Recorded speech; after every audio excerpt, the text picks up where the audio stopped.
तो SST और SST में जियोग्राफी। जियोग्राफी वैसे वैसे सब कुछ ही इजी है, और जियोग्राफी तो और भी इजी है।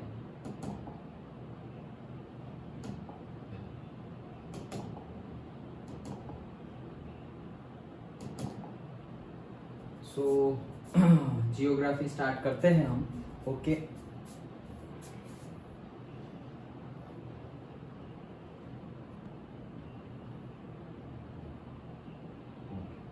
सो तो हमारे चैप्टर का नाम है रिसोर्सेस। हमारे चैप्टर का नाम है रिसोर्सेस एंड डेवलपमेंट। सो क्या है रिसोर्सेस एंड डेवलपमेंट? सबसे पहले तो रिसोर्सेस क्या है and then we will see the development क्या है। वैसे थोड़ा बहुत तो हमें पहले से ही पता है, right? Okay so resources means what? Resources means कुछ भी हमारे पास होना जिसको हम यूज कर सके, जो भी सब्सटेंसेस या कुछ भी है जिसको हम यूज कर सके, वेदर लिविंग और नॉन लिविंग, दोनों ही आ गए। ह्यूमंस भी हमारे रिसोर्स में आ गए, ओके, एंड नॉन लिविंग भी सब कुछ, जैसे कि हम बोलेंगे कि रिवर है, माउंटेन है, ओके, तो वो सब कुछ रिसोर्सेज में आ गया जो हमारी नीड को सेटिस्फाई करे, दैट्स इट, वो रिसोर्सेज है। And development means what? कि हम पूरा का पूरा डेवलपमेंट करें, मतलब कि इकोनॉमिक डेवलपमेंट भी करें, रिसोर्सेज को यूज करेंगे, तो रिसोर्सेज को यूज करेंगे तो क्या होगा कि हम ग्रो करेंगे। तो ऐसे ग्रो करना है कि डेवलपमेंट तो करना है, लेकिन एट द सेम टाइम हम एनवायरनमेंट को डैमेज ना करें, वैसा डेवलपमेंट करना है। ओके सो स्टार्ट करते हैं। रिसोर्सेज एवरीथिंग, और ये जो नोट्स है उसमें मेजरली सब कुछ आ जाएगा, ओके, इसीलिए मैंने बुक नहीं ली, ये नोट्स में से पढ़ा रहा हूँ। एंड इसमें मतलब क्वेश्चंस कैसे आ सकते हैं वो भी मैं तुम्हें साथ साथ में बताते जाऊंगा। ओके बुक का ही है कंटेंट, कुछ नया नहीं है, वही है, लेकिन थोड़ा मतलब थोड़ा कुछ ना कुछ एडिशनल भी अंदर एडिटेड है, उस पर तुम्हें ध्यान देना हो तो दे सकते हो, थोड़ा बहुत हंसी मजाक के लिए, अदरवाइज हम कंटेंट पे ध्यान देंगे। Okay so everything available in our environment which can be used to satisfy our needs. Okay वही कि हमारी जो नीड्स है वो सेटिस्फाई करे, कहाँ पे होगा? सब कुछ एनवायरनमेंट में। Everything available in the environment which satisfy our needs provided, needs तो पूरी करनी है लेकिन कंडीशन है क्या? It is technologically accessible. Okay technologically वो एक्सेसिबल होना चाहिए। एक्सेसिबल होना चाहिए मतलब हमारी पहुंच में होना चाहिए। ऐसा नहीं है कि फिर हमें सपोज ऐसा है कि विंड एनर्जी है सपोज, ओके, लेकिन हमें पता ही नहीं है कि विंड एनर्जी को यूटिलाइज कैसे करें।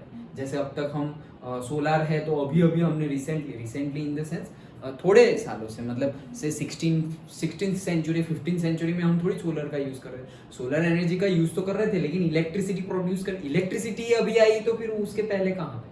बट हमें नहीं पता था कि सोलर एनर्जी का यूटिलाइजेशन कैसे करें। तो टेक्नोलॉजिकली वो एक्सेसिबल होना चाहिए, कि मतलब टेक्नोलॉजी से उसका यूज हो सके वैसा होना चाहिए।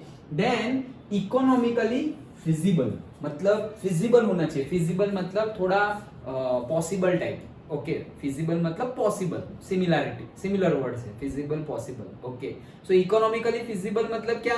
कि ऐसा ना हो कि फिर अच्छा चलो हम विंड एनर्जी का यूज करेंगे, हाँ चलो सब लोग विंड एनर्जी का यूज करेंगे, बहुत विंड है, फिर बोलेंगे सब अपने अपने घर पे छोटे छोटे विंड टर्बाइन लगा दो। कितना खर्चा आएगा? एक विंड टर्बाइन का 1 करोड़ रुपीस। तो फिर ये कहाँ से लाएंगे 1 करोड़ रुपीस, इतने सारे लोग? ओके तो इकोनॉमिकली पॉसिबल होना चाहिए। फिर पॉसिबल और फिजिबल का मीनिंग क्या है? कि हम ऐसे हवा में बात ना करें, मतलब कि हम कर तो सकते हैं, 1 करोड़ डाल के जिसके पास पैसे हैं वो तो लगा देगा 1 करोड़ का, बट वो सही डिसीजन है क्या? मतलब 1 करोड़ चलो कर भी लिया, इन्वेस्टमेंट कर भी लिया, फिर भी क्या वो इतनी एनर्जी प्रोड्यूस कर रहा है जिसको वो बेच के 1 करोड़ सेव कर सके, या 1 करोड़ से ज्यादा 2 करोड़ अर्न कर सके? उसको ही तो प्रॉफिट बोलेंगे। ओके मतलब कि तुम्हारा प्रॉफिट होना चाहिए कि तुम कुछ यूज कर रहे हो, उससे तुम्हारा टाइम सेव हो रहा है, तुम्हारे पैसे बच रहे हैं, ऐसा कुछ होना चाहिए। ऐसा ना हो कि खर्चा ज्यादा हो रहा है। वो गुजराती में फ्रेज है ना, सोना करता घड़ामण मोंगी, मतलब जो मेकिंग चार्जेस होता है, लेबर चार्जेस होता है ना, जो गोल्ड ज्वेलरी होती है उसमें लेबर चार्जेस होते हैं, क्योंकि वो मशीन मेड थोड़ी होती है। अब तो मशीन मेड भी आ गई है बहुत सारी, लेकिन जो बहुत ज़्यादा पॉपुलर होती है वो हैंडमेड ही होती है। तो गोल्ड ज्वेलरी को जो बनाते हैं, छोटे छोटे ग्रूव्स बनाते हैं डॉल, तो उसकी लेबर चार्जेस बहुत ज़्यादा होती है। तो बोल रहे हैं कि गोल्ड तो महंगा है ही, लेकिन ऐसा ना हो कि गोल्ड से भी ज़्यादा लेबर चार्जेस महंगे हो जाए। ओके, नहीं तो फिर ये प्रॉफिट वाला बिजनेस नहीं होगा, लाइक दैट। सो इकोनॉमिकली भी फिजिबल होना चाहिए और कल्चरली एक्सेप्टेबल भी होना चाहिए। ये 3 वर्ड आ जाने चाहिए, then you will get 1 marks of your definition. Okay, कि तुम्हारी नीड सेटिस्फाई करे, provided with condition that it is technologically accessible, economically feasible and culturally acceptable. Culturally acceptable मतलब तुम रिसोर्सेज का यूज कर रहे हो तो वो हमारा कल्चर एक्सेप्ट करना चाहिए। फिर ऐसा ना हो कि हमारा सोसाइटी तुम्हें मतलब गालियां दे रहे हैं कि ओ भाई ये क्या कर रहे हो, तुम अपना तो अच्छा कर रहे हो लेकिन हम सबका बुरा कर रहे हो, एनवायरनमेंट का बुरा कर रहे हो, ऐसा ना हो। कल्चरली भी वो एक्सेप्टेबल होना चाहिए। जैसे कि हम कुछ भी, जैसे हमारा कल्चर है, कल्चर के एकदम ऑपोजिट जाके हमने सपोज वेस्टर्न कल्चर को फॉलो कर लिया और हम यहाँ पर हम वेस्टर्न कल्चर को फॉलो करके कुछ भी कर रहे हैं तो तुरंत ही सब लोग बोलेंगे ओ भाई ये सब यहाँ इंडिया में नहीं चलेगा, we have the culture, Indian culture, we have to follow it. Okay, अगर तुम्हें ऐसा ही करना है तो तुम दूसरे नेशन में जाके करो जहाँ पे ये कल्चर है पहले से, तो उनको कोई प्रॉब्लम नहीं होगी क्योंकि ऑलरेडी कल्चर है। लेकिन हमारा कल्चर जो है वो कल्चर बने रहना चाहिए। ओके, तो कल्चरली भी एक्सेप्टेबल, तुम किसी का यूज कर रहे हो, फिर ऐसा ना हो कि यूज करना दैट मीन्स कि तुम कुछ अकॉर्डिंग टू आवर कल्चर वो सही ना हो, मतलब इट इलीगल हो, वैसा कुछ नहीं करना चाहिए। जैसे मैंने बताया कि रिसोर्सेज में लिविंग नॉन लिविंग सब कुछ आ जाता है। तो लिविंग मतलब से लिविंग मतलब ह्यूमन बींग्स और से एनिमल्स, बर्ड्स, वही तो आएंगे लिविंग में। तो तुम एनिमल्स का यूज कर रहे हो, कोई ह्यूमन बींग्स का यूज कर रहे हो कोई भी तरीके से। ओके, नहीं तुमने सुना होगा, शायद सुना होगा, या मेरे तुम कांटेक्ट में तो आए होंगे मूवीज किसी में, लेकिन तुमने ध्यान नहीं दिया होगा या फिर पता ही नहीं चला होगा, एक वर्ड होता है ह्यूमन ट्रैफिकिंग। ओके, मतलब उसमें क्या करते हैं कि किडनैप कर लेते हैं और बेच देते हैं। जस्ट लाइक लगेज कैसे बेच देते हैं, वैसे ह्यूमंस को ही छोटे छोटे बच्चों को ले जाते हैं और बेच देते हैं। फिर वहां बेचने से क्या होगा कि कई कई जगह पे तो ऐसे भी नेशन है जहाँ पे ह्यूमन बॉडी ऑर्गन्स लोग खाते हैं, ईटिंग, मार डालते हैं एंड खाते हैं। अब ये सब थोड़ा नहीं पूरा का पूरा ही इनह्यूमन एक्टिविटीज है, बट से खाते हैं, वो हो गया। ये तो बहुत मतलब है एक पर्टिकुलर, वहाँ उसकी ज़्यादा डिटेल में नहीं जाएंगे। देन दूसरा ऐसा है कि जहाँ पर सपोज ह्यूमन, ये बच्चे, ये छोटे छोटे बच्चे, ये वो, तो उनके पास भीख मंगवा ली, सिग्नल पे ले गए और भीख मंगवा रहे हैं, पैसे आएंगे। तो ऐसे छोटे वो जो चाइल्ड लेबर बोलते हैं हम, तो चाइल्ड लेबर करवाएंगे, भीख मंगवाएंगे, लाइक दैट। कई कई जगह पे वो हम बोलते हैं ना कि बॉडी बिजनेस, मतलब कि जो हम टर्म यूज़ करते हैं प्रोस्टिट्यूट। ओके, बॉडी का यूज़ मतलब पर्टिकुलरली कोई बॉय है उसको बेच देंगे, गर्ल है उसको बेच देंगे, एंड वो हमारे सिविक्स में भी एक ये टर्मिनोलॉजी आगे जाके आएगी। अब तो 10th में आ गए हो तो जो डिस्कस करना होगा वो तो डिस्कस करना ही पड़ेगा। Okay, so it is not that something wrong is there and we should not talk about it, at least awareness के लिए हमें डिस्कस करना पड़ेगा। तो हम बायोलॉजी भी डिटेल में डिस्कस करेंगे। प्रोस्टिट्यूट मीन्स व्हाट, कि जो पैसों के लिए अपनी बॉडी का बिजनेस करते हैं कि भाई ये लो पैसे, मेरी बॉडी के साथ तुम्हें जो करना है करो। ओके, उसमें फिर से सेक्सुअल एक्टिविटीज़ और वो सब भी आ जाएगा। सो ऑल दोज थिंग्स उसमें आ जाता है। तो वैसे सब चीज़ें होती है। तो फिर कई कई जगह पे, जैसे इंडिया में ये चीज़ लीगल नहीं है। ओके, लेकिन कई नेशंस ऐसे हैं जहाँ पे ये लीगल है, ये भी लीगल है, बोलो ये चीज़ भी लीगल है। ऐसे नेशंस है, जैसे अभी थोड़े मतलब पिछले साल या उससे पहले वो एक मूवी आई थी गंगूबाई, वो आलिया भट्ट की, देखा? तो दैट इज मतलब मैंने भी नहीं देखा था, but that is based on that. Okay, कि वो रोल प्ले कर रही है उसमें। ओके, सो और फिर वो लास्ट में फिर हमारे पॉलिटिशियन के पास जाकर, मैंने पूरी मूवी तो नहीं देखी बट थोड़ा बहुत ऐसे सीन देखा था कि पॉलिटिशियन के पास जाके रिक्वेस्ट करते हैं कि इस चीज़ को भी लीगल कर दीजिए, क्योंकि हमें नॉलेज नहीं है, हमें दूसरा कुछ आता नहीं है, सो एटलीस्ट सब लोग अपना अपना बिजनेस कर रहे हैं, जिसके पास नॉलेज है वो एक जो थॉट प्रोसेस वो डायलॉग है उसमें सब कि सब लोग कुछ ना कुछ तो बेच ही रहे हैं। किसी के पास नॉलेज है तो वो नॉलेज बेच रहा है, किसी के पास स्किल है तो वो स्किल बेच रहे हैं।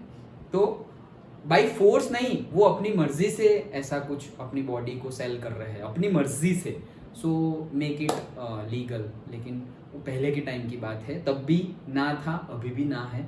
इंडिया में ऐसा कुछ नहीं है, तो कल्चरली एक्सेप्टेबल होना चाहिए। तुम रिसोर्सेज का यूज़ कर रहे हो, मतलब कि तुम कुछ भी करो, जैसे कि कई कई नेशंस में तुम जाओगे तो भाई रिवर है तो रिवर में जितना पानी लेना है ले लो, जितनी गटर लाइन रिवर में डाल देनी है डाल दो। तो अभी तो सब लोग अवेयर हो गए, लेकिन पहले ऐसा सब होता था कि माउंटेन है तो जो माउंटेन पे से जो उखाड़ना है उखाड़ लो, सारे ट्रीज को काट दो, वहाँ पे सोसाइटीज बना दो, या फिर माउंटेन को पूरा तोड़ दो। ओके, ये सारी एनवायरमेंटल डैमेजिंग है। हम अपने ही फायदे के लिए कुछ ऐसा नहीं कर सकते जो मतलब डैमेजिंग हो। ओके, कल्चरली भी वो एक्सेप्टेबल होना चाहिए। तो ये तीनों वर्ड्स आ जाने चाहिए, then your definition will be complete and you will get one. Okay, कि भाई anything available in the environment which satisfy our need, provided that it should be economically feasible, technologically accessible and culturally acceptable. That's it.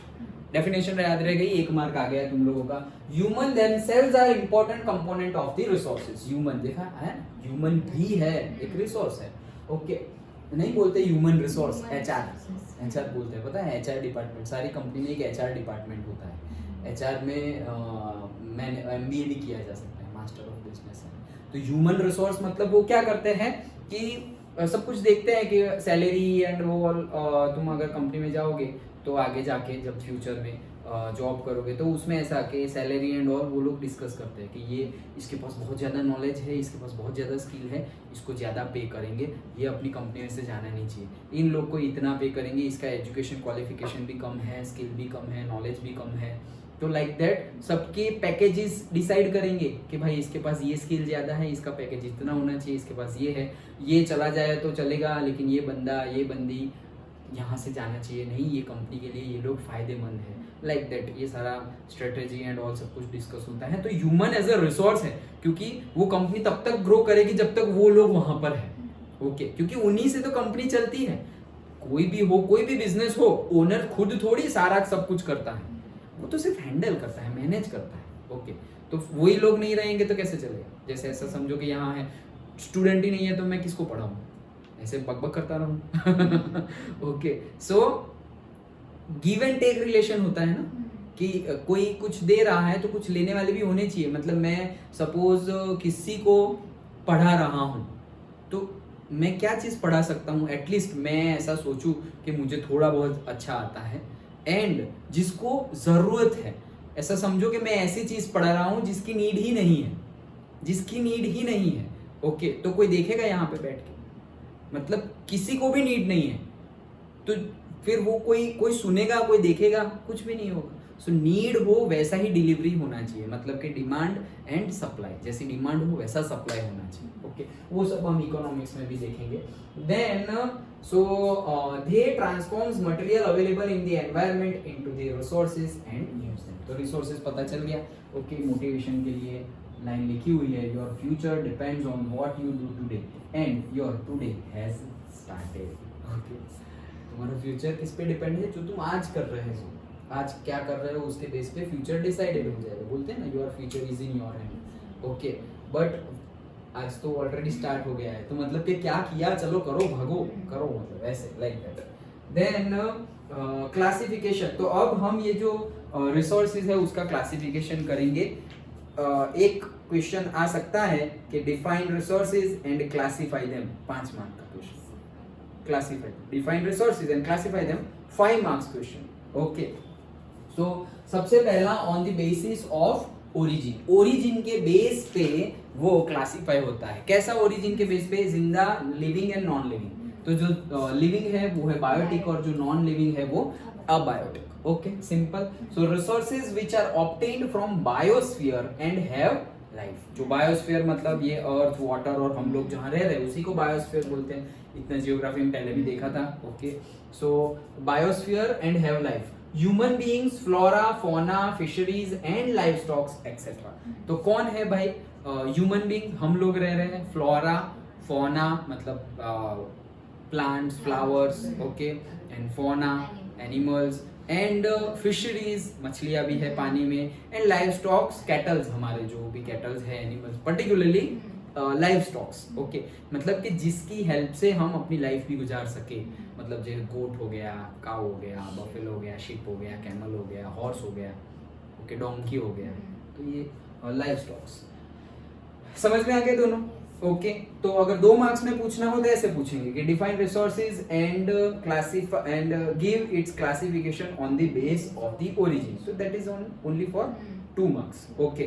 तो वैसा कोई भी फिर 3 mark में पूछना हो तो एक और डाल देंगे, और 5 मार्क में पूछना हो तो पूरा ही, okay.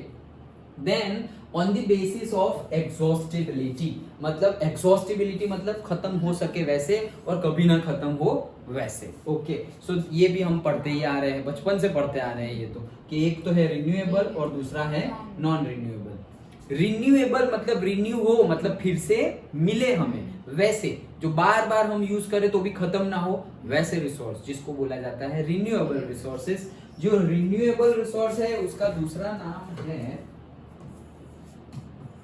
Non conventional resources, okay, non conventional. और जो नॉन रिन्यूएबल है उसका नाम है conventional, okay. So renewable resources, non renewable resources.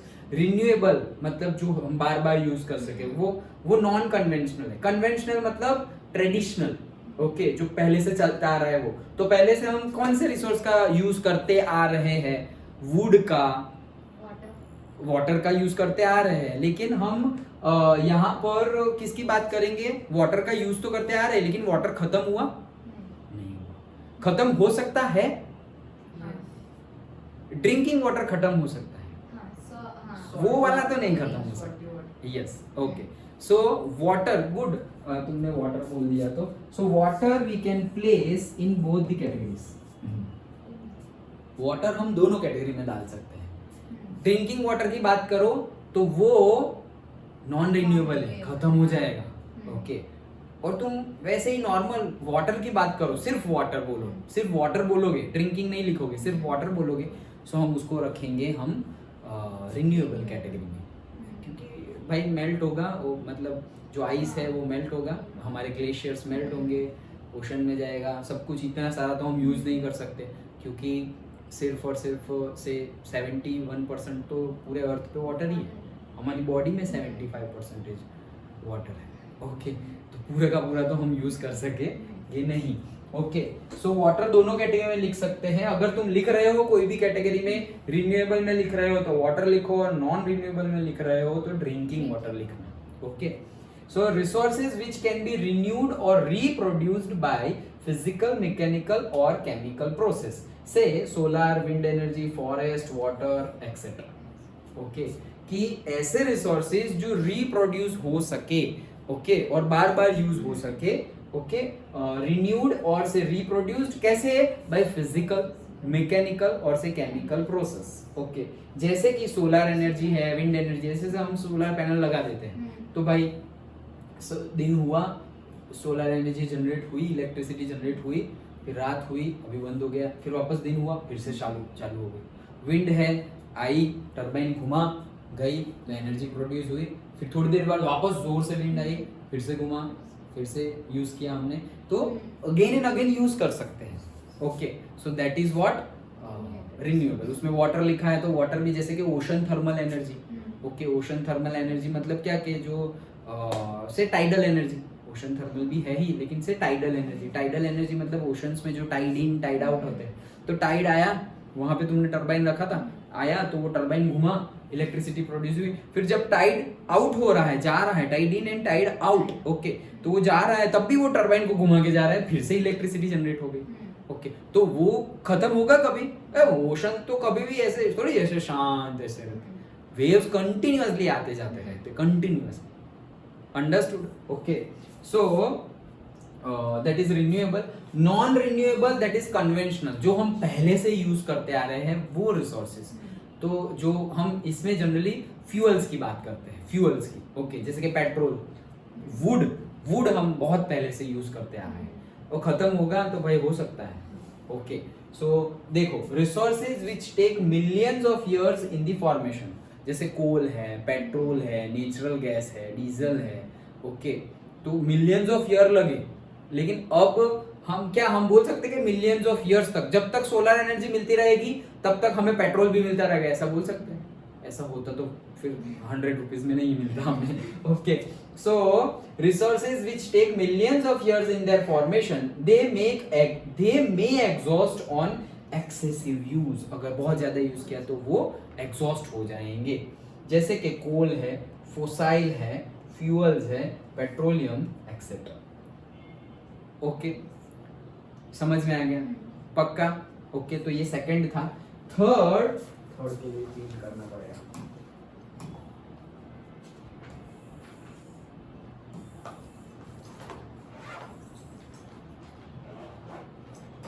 हाँ, so third, on the basis of status of development, कि भाई डेवलपमेंट किसका हुआ है और किसका नहीं हुआ है, उसके बेस पे भी क्लासिफिकेशन होता है। तो पहले तो है डेवलप्ड रिसोर्सेज। कौन से रिसोर्सेज? डेवलप्ड, मतलब ऑलरेडी डेवलप्ड है, हमें पता है कि कैसे यूज करना है और हम यूज भी कर रहे हैं आराम से, ओके। देखो, resources which are surveyed and their quantity and quality is determined for utilization, their development depends on technology and their level of feasibility. मतलब ऑलरेडी जो डेवलप्ड है, हमें पता चल गया है कि सोलर एनर्जी का यूज कैसे करते हैं, तो हमने टेक्नोलॉजी को डेवलप कर लिया। और क्या आप फ्यूचर में यूज करेंगे? अरे फ्यूचर में तो करेंगे, अभी भी कर रहे हैं, तो डेवलप्ड है, ओके। वो रिसोर्सेज क्या है? डेवलप्ड है ऑलरेडी, तो वो एक कैटेगरी हो गई।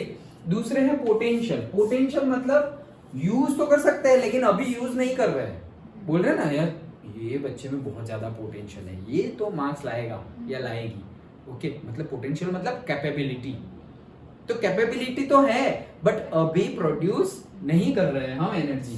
सो resources which are found in a region but their utilization has not been started. क्यों नहीं started? Because technology is expensive, okay. Technology expensive है, इसलिए हमने रिसोर्स को स्टार्ट नहीं किया है। जैसे कि very good example, Gujarat and Rajasthan have potential for solar and wind energy. Gujarat and Rajasthan, वैसे तो पूरा जो कोस्ट लाइन है हमारा वो सब में ही है ऐसा, और ऐसा नहीं है कि कुछ किया नहीं है हमने, ऑलरेडी बहुत सारे सोलर प्लांट और विंड टर्बाइन प्लांट्स डाल दिए हैं, फिर भी अभी भी बहुत ज्यादा पोटेंशियल है गुजरात और राजस्थान के पास, क्योंकि बहुत ज्यादा कोस्टल लाइन पे बहुत ज्यादा सोलर और विंड एनर्जी हमें मिलती है, बट हमने अभी उसका फुल यूटिलाइजेशन स्टार्ट नहीं किया है, क्योंकि रिन्यूएबल एनर्जी का यूटिलाइजेशन में सबसे बड़ा डिसएडवांटेज जो होगा, सबसे बड़ा disadvantage, that is the initial cost, okay. Initial cost बहुत ज्यादा होती है रिन्यूएबल एनर्जी इक्विपमेंट्स जो हम डालेंगे उसमें। जैसे कि सोलर पैनल है, तो एक सोलर पैनल सपोज तुम लगाने जाओ तो ऐसे हम बोलेंगे कि सोलर पैनल लगा दो, 20-25 साल तक फ्री, मतलब तुम्हारा फ्री हो जाएगा, मतलब तुम यूज कर सकते हो 20-25 ईयर्स तक तुम वो पैनल यूज कर सकते हो, एंड तुम्हारा जो लाइट बिल है वो नियरली जीरो या तो फिर थोड़ा बहुत कम हो जाएगा, ओके। सो एज्यूम कि तुमने से 1 मेगावाट का प्लांट लगाया, 1 किलोवाट का प्लांट लगाया, ओके, और 1 किलोवाट के प्लान में तुम्हें कॉस्टिंग हुआ से 60,000 रुपीज़, ओके। सो 60,000 रुपीज़ का तुमने ये प्लांट लगवाया, एंड तुम्हारा मतलब कि 60,000 रुपीज़ तुम करोगे, इन्वेस्ट करोगे, तब जाके तुम्हारा सोलर पैनल्स आएगी, और फिर उसको मतलब 60,000 में उतना जनरेट नहीं होगा। मतलब अगर सिर्फ एक ही रो हाउस है, एक ही घर है, कोई फ्लोर नहीं है, और तुम्हारे घर में से एटलीस्ट 1 AC है, 1 फ्रिज और सब कुछ 1 है, ऐसा नहीं कि ज़्यादा हर रूम में एक AC है, ऐसा कुछ नहीं, तो उतनी नीड सेटिस्फाई हो जाएगी। लेकिन बहुत ज़्यादा बड़ी बिल्डिंग है, फर्स्ट फ्लोर है, सेकंड फ्लोर है, सारे रूम में AC लगे हुए, फैन है, वॉशिंग मशीन और वो सो कुछ भी, फ्लोर मिल है, फ्रिज तो होगा ही, ओके। तो ये सारे बहुत ज़्यादा कंज्यूम करते हैं एनर्जी। सो उतना कुछ होगा तो वो 1 किलोवाट में नहीं हो पाएगा, फिर उसके लिए तुम्हें 3 किलोवाट 5 किलोवाट की रेंज में जाना पड़ेगा। तो ये जो कॉस्ट है वो बहुत ज़्यादा हाई होती है, इतना ज़्यादा इन्वेस्टमेंट कोई करता नहीं है। जैसे कि सेम वे तुम मान लो कि ई बाइक्स है, अभी तो कितनी सारी आ गई है, ओला भी आ गई है और बाकी कितनी सारी ई बाइक्स आ गई है। सो ई बाइक्स की कॉस्टिंग देखना तुम, ये बाइक अगर तुम अभी एक्टिवा लेने जाओ तो 1,10,000 में एक एक्टिवा आएगी, पेट्रोल गाड़ी एक्टिवा 1 लाख से ज़्यादा की ही है अभी। सोचो जब मैं कॉलेज में था ना तो एक्टिवा थी 40,000 की, मैं जब कॉलेज में था तो एक्टिवा थी 40-45,000 के अराउंड। अब वो गाड़ी 1 लाख रुपए की मिल रही है, जस्ट इमेजिन। ओके, सो 1 लाख से अबोव की एक्टिवा आती है। और अगर तुम मोपेड लोगे, मतलब ऐसा ही मोपेड लोगे ई बाइक्स वाला, तो तुम सोचोगे कि अरे एक बार इन्वेस्ट कर देंगे लेकिन बार बार पेट्रोल तो नहीं भरवाना है, ये तो 100 रुपीज़ लीटर है पेट्रोल, तो कॉस्टिंग फिर आगे जाके बढ़ जाएगी। लेकिन साथ साथ में तुम्हें देखना है कि तुम्हारी ई बाइक कितने की आ रही है। ई बाइक हमेशा नेचुरल बाइक से महंगी ही आएगी। ओके, सपोज से ओला है, उसकी स्टार्टिंग ही प्राइस है 1.5 लाख। ओके, तो वहाँ पे 1 लाख इन्वेस्ट करना है और यहाँ पे 1.5 लाख इन्वेस्ट करना है, 50,000 ज़्यादा इन्वेस्ट करना है। हाँ, उसके बाद तुम्हारा फ्यूल का खर्चा नहीं होगा, लेकिन at the same time electricity थोड़ी बहुत तो तुम्हें पे करोगे ही तुम, क्योंकि तुम चार्ज तो करोगे उसको, उतना नहीं पे करोगे पेट्रोल जितना। सारा कॉस्टिंग लगाना पड़ता है। कार है तो अभी कार भी आ गई है, कितनी सारी ब्रांड की कार भी आ गई है इलेक्ट्रिकली। ओके, तो कार आ गई है, टाटा की आ गई है, कितनी सारी कंपनी की, ऑलमोस्ट सारी कंपनी की आ गई है, मारुति सुजुकी, टाटा, सबकी आ गई है। तो जो कार तुम्हारी 8 और 9 लाख की पेट्रोल की है, वही क्या कार इलेक्ट्रिकली ड्रिवन कितने की है पता है? 18 to 20 lakhs, directly double the cost. Okay, initial cost बहुत ज़्यादा हायर हो जाता है, that is the biggest disadvantage. वो धीरे धीरे हम टेक्नोलॉजी को इतनी बढ़ाएंगे कि वो कॉस्ट कम कर देंगे, देन सब लोग वहाँ जाएंगे कि हाँ ये लेते हैं, पेट्रोल नहीं यूज़ करना, ये यूज़ करेंगे, like that. Okay, so that is potential. Then stock. Okay, stock जो होता है वो, so resources which have potential to satisfy human needs but there is no appropriate technology to access them. मतलब क्या है कि बहुत ज़्यादा resources है लेकिन हमारे पास वैसी टेक्नोलॉजी अभी तक हमने डेवलप नहीं की है, अभी हम पीछे है। टेक्नोलॉजी अगर डेवलप हो जाए then we can do something like that. Okay, तो वैसा है जैसे कि extracting O2 and H2 from H2O, जो भी पानी है उसमें से तुम उसको H2 और O2 को अलग अलग करो और फिर हम ऑक्सीजन का यूज़ तो हमारे लिए बहुत अच्छा ही है, हाइड्रोजन का यूज़ एज अ फ्यूल भी कर सकते हैं, तो बहुत, लेकिन ये टेक्नोलॉजी अभी तक आई नहीं। मतलब फिर हम तो पढ़ेंगे साइंस में, केमिस्ट्री में, तब तुम ऐसा मत बोलना कि सर आपने तो बोला था टेक्नोलॉजी नहीं आई। अभी फर्स्ट चैप्टर में हमने देखा था, तुम्हें याद हो तो, इलेक्ट्रोलाइसिस ऑफ वाटर एक केमिकल इक्वेशन था, तो H2O हीट एंड देन हमने बोला था H2 और O2 अलग अलग, तो हो गया ना। तो ये कैसे पॉसिबल नहीं है? वो लेबोरेटरी बेस है, लैब में पर्टिकुलर टेम्परेचर प्रेशर मेंटेन करना इजी है, लेकिन तुम फिर ओशन वाटर है और बोलोगे कि इतना सारा ओशन वाटर लेके आ जाओ, 1 लाख लीटर लेके आ जाओ और सब में से H2 और O2 अलग कर दो, उतना हाई टेम्परेचर कहाँ लेके जाएंगे, उतनी बड़ी लेबोरेटरी कहाँ लेंगे।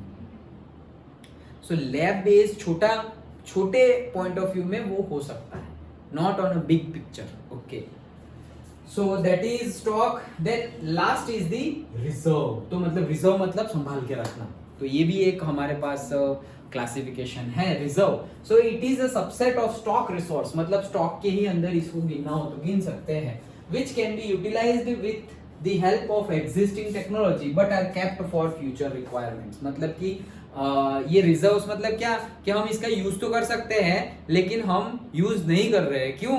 फ्यूचर के लिए हमने सेव करके रखा हुआ है। जैसे कि water can be used to generate hydro electric power, तो हाइड्रो इलेक्ट्रिक पावर से हम हाइड्रो इलेक्ट्रिक पावर जनरेट करेंगे डैम में। ओके, तो ये एग्जांपल तुम लिखना हो तो लिख सकते हो, अदरवाइज रिजर्व का बेस्ट एग्जांपल है आर्मी। ओके, जो आर्मी होती है, सपोज इंडियन आर्मी, तो उसने बहुत सारा पेट्रोल रिजर्व करके रखा, कोई भी नेशन की आर्मी, लेकिन इंडियन आर्मी ने भी किया है, बहुत ज्यादा petrol as well as diesel, मतलब ओके पेट्रोल एंड से डीजल बहुत ज्यादा स्टोर करके रख दिया है। क्यों ऐसा किया है? क्योंकि आगे फ्यूचर में कभी भी कोई क्राइसिस हो जाए, कोई किसी नेशन के साथ वॉर हो जाए, तो हमारे पेट्रोल पंप बंद हो जाए, कर्फ्यू लग जाए, हम घर के बाहर नहीं जा सकते, तो फिर हमारी आर्मी ऐसा नहीं बोल सकती हमारे पास पेट्रोल नहीं है, हम टैंक कैसे लेके जाए, हम एरोप्लेन कैसे उड़ाए, ओके, हम सबमरीन कैसे चलाए, अटैक करना है सामने वाले नेशन को, करेंगे कैसे? हमारे व्हीकल्स तो जो फ्यूल से चलते हैं वो फ्यूल हमारे पास है ही नहीं, ओके। तो इसीलिए गवर्नमेंट ने पहले से ही स्टोर करके रखा हुआ है, that is the reserve category. चारों कैटेगरी समझ में आ गई, ओके। हमने स्टार्टिंग किया था डेवलप्ड, जो ऑलरेडी डेवलप्ड है, देन पोटेंशियल है लेकिन हम उसका यूज नहीं कर रहे हैं क्योंकि इकोनॉमिकली भी फिजिबल नहीं है, ओके। देन स्टॉक, तो स्टॉक मतलब हमारे पास है लेकिन टेक्नोलॉजी नहीं है, यहाँ पे इकोनॉमिकली फिजिबल नहीं है, यहाँ पे टेक्नोलॉजिकली फिजिबल नहीं है, और यहाँ पे सब कुछ है लेकिन फिर भी सेव करके रखा हुआ है फ्यूचर के लिए, ओके। और ये डेवलप्ड है वो तो हम यूज कर ही रहे हैं, अंडरस्टूड? पक्का? तो पहला हमने देखा था on the basis of origin, okay. तो हमने देखा biotic and abiotic, okay. Then we have seen this one, that is on the basis of status of development, yes, okay. So हमने और एग्जॉस्टिबिलिटी भी देख लिया, ओके। देन नेक्स्ट हम देखते हैं on the basis of ownership, कि भाई किसका है, ओके। अब ये थोड़े मूवी के डायलॉग और वो सब है, उस पर तुम ज्यादा ध्यान देना हो, तुम्हारी मर्जी ये वेलकम मूवी का सीन है, ओके। सो ओनरशिप मतलब किसका है? तुम्हारा है क्या? मतलब तुम साइकिल लेके आओगे, तुम बोलोगे this resource is of mind, तो तुम क्या, हाँ, ओके, उसमें कोई कॉन्फ्लिक्ट नहीं है, हाँ भाई तुम्हारी साइकिल, तो तुम बोलो तुम्हारी है, ओके। ये तुम्हारा घर, कि भाई हाँ ये मेरा घर, मेरे पापा का मतलब मेरा ही हुआ ना, तो हाँ वो सही है। फिर हम बोल देंगे कि हाँ चंदा हमारे मामा है, तो चांद is ours, moon is ours, that is wrong, okay. तो मून हमारा नहीं है, ओके। सो ओनरशिप के बेस पे भी क्लासिफिकेशन है। So that is first is the individual, individual मतलब खुद का, single, okay. So that is resources which are owned privately by an individual, जैसे कि home, car, mobile, purse, wallet, जो सब कुछ उसमें ही आ गया। Then community own, okay. Community own मतलब क्या, कि पूरे के पूरे ग्रुप का है, जैसे कि ये टेंपल है, सोसाइटी के आगे टेंपल है, तो टेंपल हम ऐसा बोल सकते हैं कि नहीं सिर्फ हम ही लोग जाएंगे ये टेंपल में, ऐसा नहीं बोल सकते। सिर्फ ये सोसाइटी में है तो हम ऐसा बोल सकते हैं सिर्फ ये सोसाइटी वाले लोग ही ये टेंपल में दर्शन करने जाएंगे, बाहर की सोसाइटी वाले नहीं आ सकते, ऐसा होता है कभी? नहीं होता, वो कम्युनिटी का है, like that, okay. So resources which are accessible to all the members of the community, जैसे कि village commons, okay, burial ground मतलब के दफनाने की जगह, जिसको क्या बोलते हैं हम? ग्रेवयार्ड, यस, ग्रेवयार्ड, और से हिंदी में कब्रिस्तान, ओके, हाँ। सो विलेज पॉन्ड्स है, ग्रेजिंग ग्राउंड्स है, पब्लिक पार्क्स है, पिकनिक स्पॉट्स है, तो ये पूरी कम्युनिटी का हो गया, ऐसा नहीं कि भाई तुम लोग क्यों आए, तुम्हें नहीं आना है, ऐसा नहीं हो सकता। देन भाई नेशनल, ओके, पूरे के पूरे देश का है, ओके। तुम ऐसा नहीं कि ये तो मेरा है, ऐसा नहीं चलेगा, हमारे घर के पास है तो मेरा हो गया। रिवर है, रिवर बह रही है, तो भाई रिवर हमारे घर से बहेगी तो हमारी थोड़ी हो गई, वो कम्युनिटी की या इंडिविजुअल की नहीं होती, वो नेशन की है, ओके, क्योंकि वो नेशन में है इसलिए नेशन की है, okay. So resources which are within the political boundary and oceanic area up to 12 nautical miles, एक मार्क का क्वेश्चन, कि भाई जमीन तो है इंडिया की, ओके, लेकिन पानी में कहां तक हमारा पानी है, ओके। सो 12 हमारी जो कोस्टल बॉर्डर है, सपोज हमारा ये इंडिया है, तो ये हमारा कोस्ट यार्ड है, तो ये जो सपोज ऐसा समझो ये है ऐसा, तो कितना 12 नॉटिकल माइल्स, अराउंड 22.2 किलोमीटर जितना होता है, okay. 12 nautical miles, 12 nautical miles around 22.2 kilometre जितना होता है, इतना तुम ओशन में जा सकते हो। मतलब यहाँ से सपोज तुम यहाँ सोमनाथ से ऐसे करके गए तो कहाँ तक जा सकते हो भाई? 12 नॉटिकल माइल्स तक जा सकते हो। फिर आगे जाओगे तो वो यूनियन टेरिटरी आ गई। मतलब यूनियन मतलब किसकी? वो पूरे मतलब वर्ल्ड की है, ओके। तो वो बोलते हैं ना कि नो वाटर जोन या ऐसा कुछ उसको बोलते हैं कि वो किसी एक नेशन की नहीं है, ओके सो वहाँ पे चले गए। वो अभी अभी कौन सा मूवी आया था वो, राम सेतु। वो राम सेतु में उसमें ऐसा कुछ था कि मतलब इंडिया है तो यहाँ पे हमारा ऐसे आइलैंड है रामेश्वरम, और यहाँ पे श्रीलंका है ऐसे, तो ये बीच, ये बॉर्डर है, बॉर्डर, और फिर वहाँ पे के नो कंट्री जोन ऐसा कुछ पर्टिकुलर कि कोई कंट्री का वो नहीं है। तो ये 1 मार्क का क्वेश्चन हो सकता है। Okay, it has legal powers to acquire even private property for public good. और नेशन के पास ये पावर है कि वो प्राइवेट प्रॉपर्टी, इंडिविजुअल प्रॉपर्टी को भी देश के नाम कर सकती है फॉर दी ओवरऑल ग्रोथ। इसीलिए तो देखो कि किसी का खेत है, फार्म है, तो वो तो इंडिविजुअल हो गया, जो ओनर है उसका हो गया, लेकिन वहीं से तुम अभी रेलवे बुलेट ट्रेन लेके जा रहे हो तो फिर फार्म को तो मतलब वो तो डिस्ट्रॉय हो जाएगा। तो फिर भी देन उसको, वो जो फार्मर है उसको रीइंबर्समेंट दिया जाएगा, पर्टिकुलर दूसरा कहीं पे कोई खेत होगा वो दिया जाएगा, एट द सेम टाइम पैसे भी दिए जाएंगे, घर दिया जाएगा, सब कुछ, बहुत सारे इंसेंटिव्स होते हैं। बट गवर्नमेंट पूरे दुनिया का नहीं, लेकिन से नेशन का अगर बेनिफिट हो रहा हो तो गवर्नमेंट इंडिविजुअल और प्राइवेट प्रॉपर्टी को भी अपने नाम कर सकती है। ये गवर्नमेंट के पास पावर है।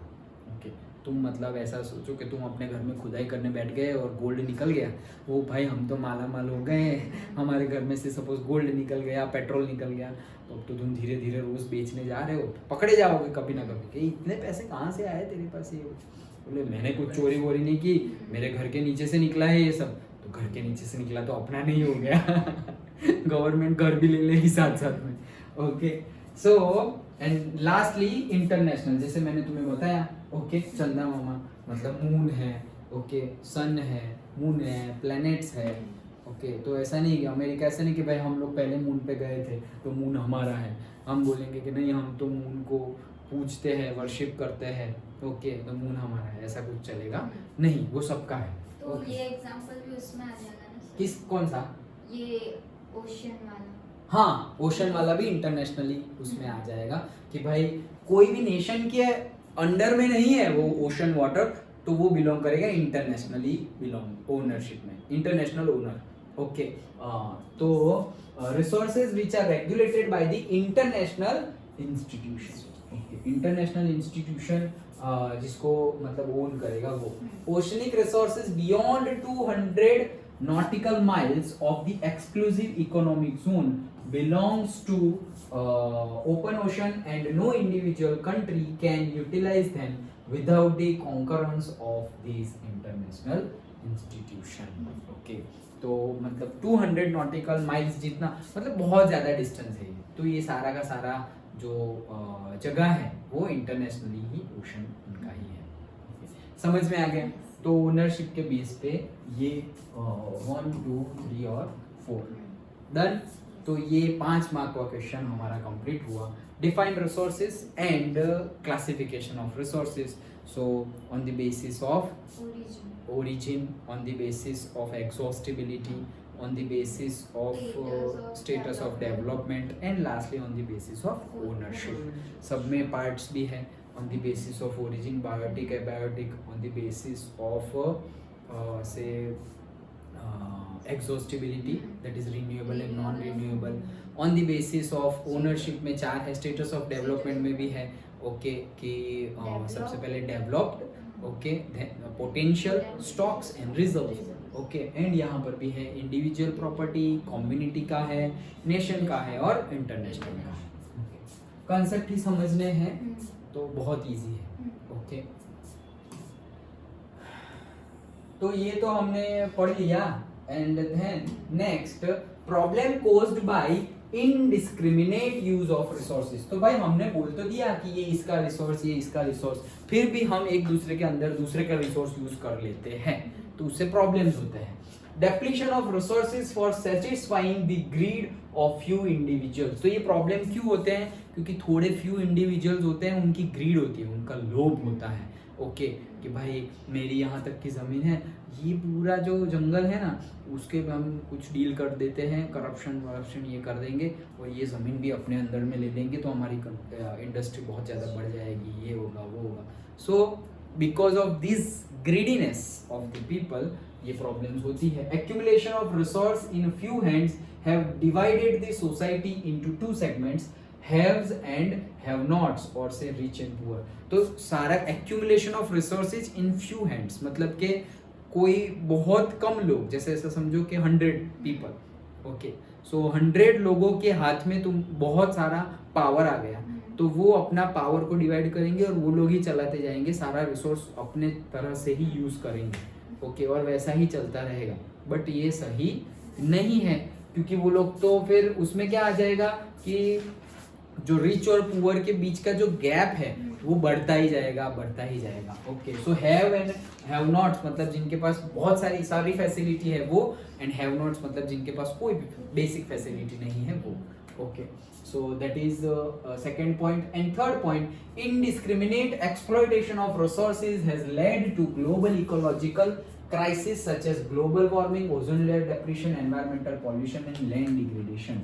चारों के चारों बहुत ज्यादा इंपॉर्टेंट वर्ड है. ओके, सो ग्लोबल वार्मिंग, जो ग्लोब हमारा जो अर्थ है उसका टेम्परेचर ईयर बाय ईयर बढ़ता ही जा रहा है. ओके, क्यों? Because of the environmental pollution.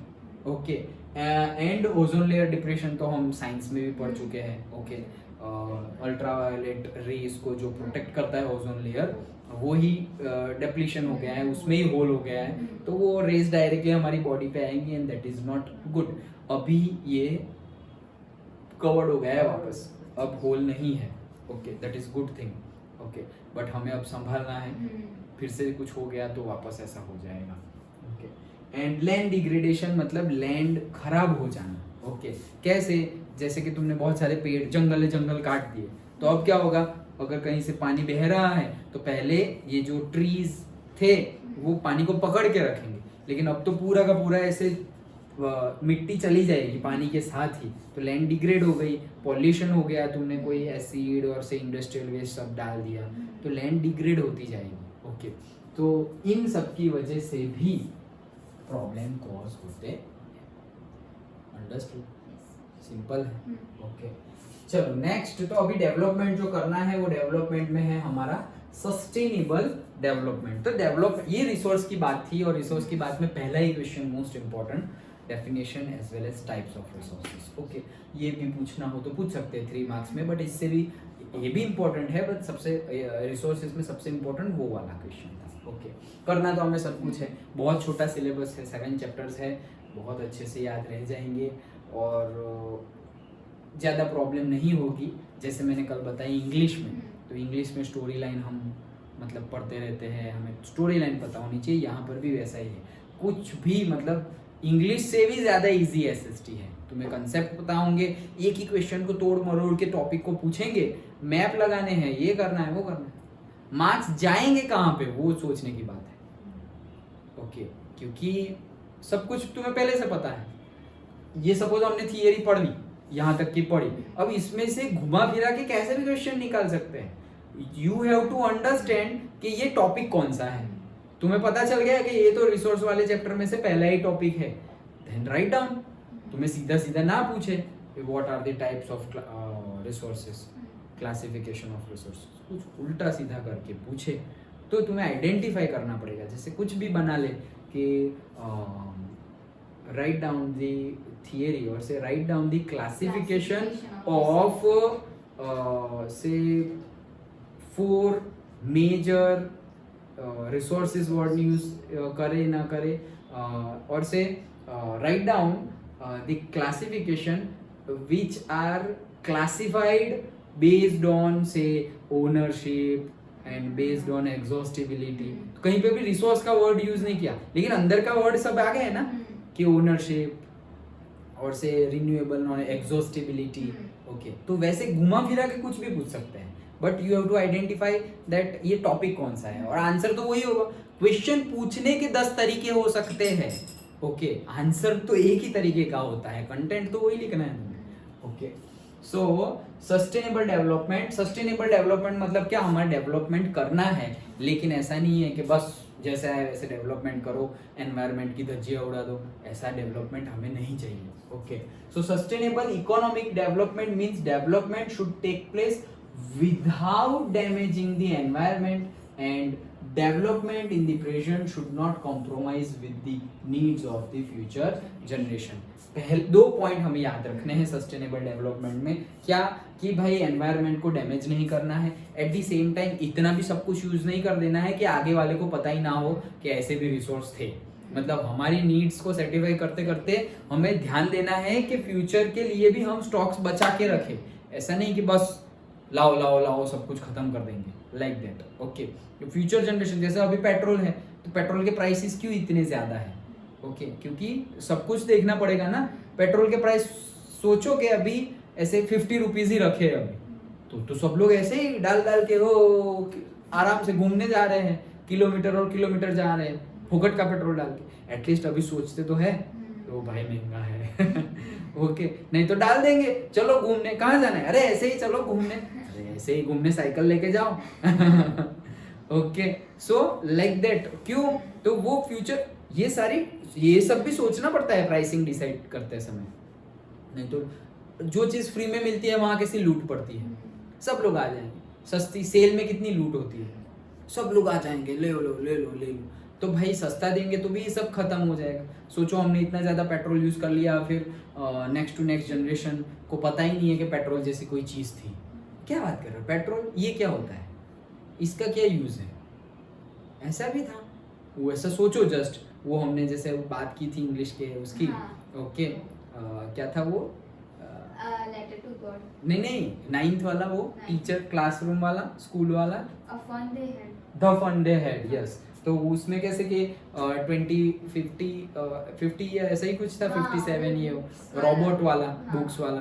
तो वो कंसेप्ट अगर बाकी जगह भी लगा दो तो फिर ऐसा समझो कि अभी इलेक्ट्रिक बाइक्स आ रही है और सब कुछ आ रहा है, ऐसा समझो कि आज से 50 साल बाद या 100 साल बाद सिर्फ इलेक्ट्रिकल व्हीकल्स होंगे।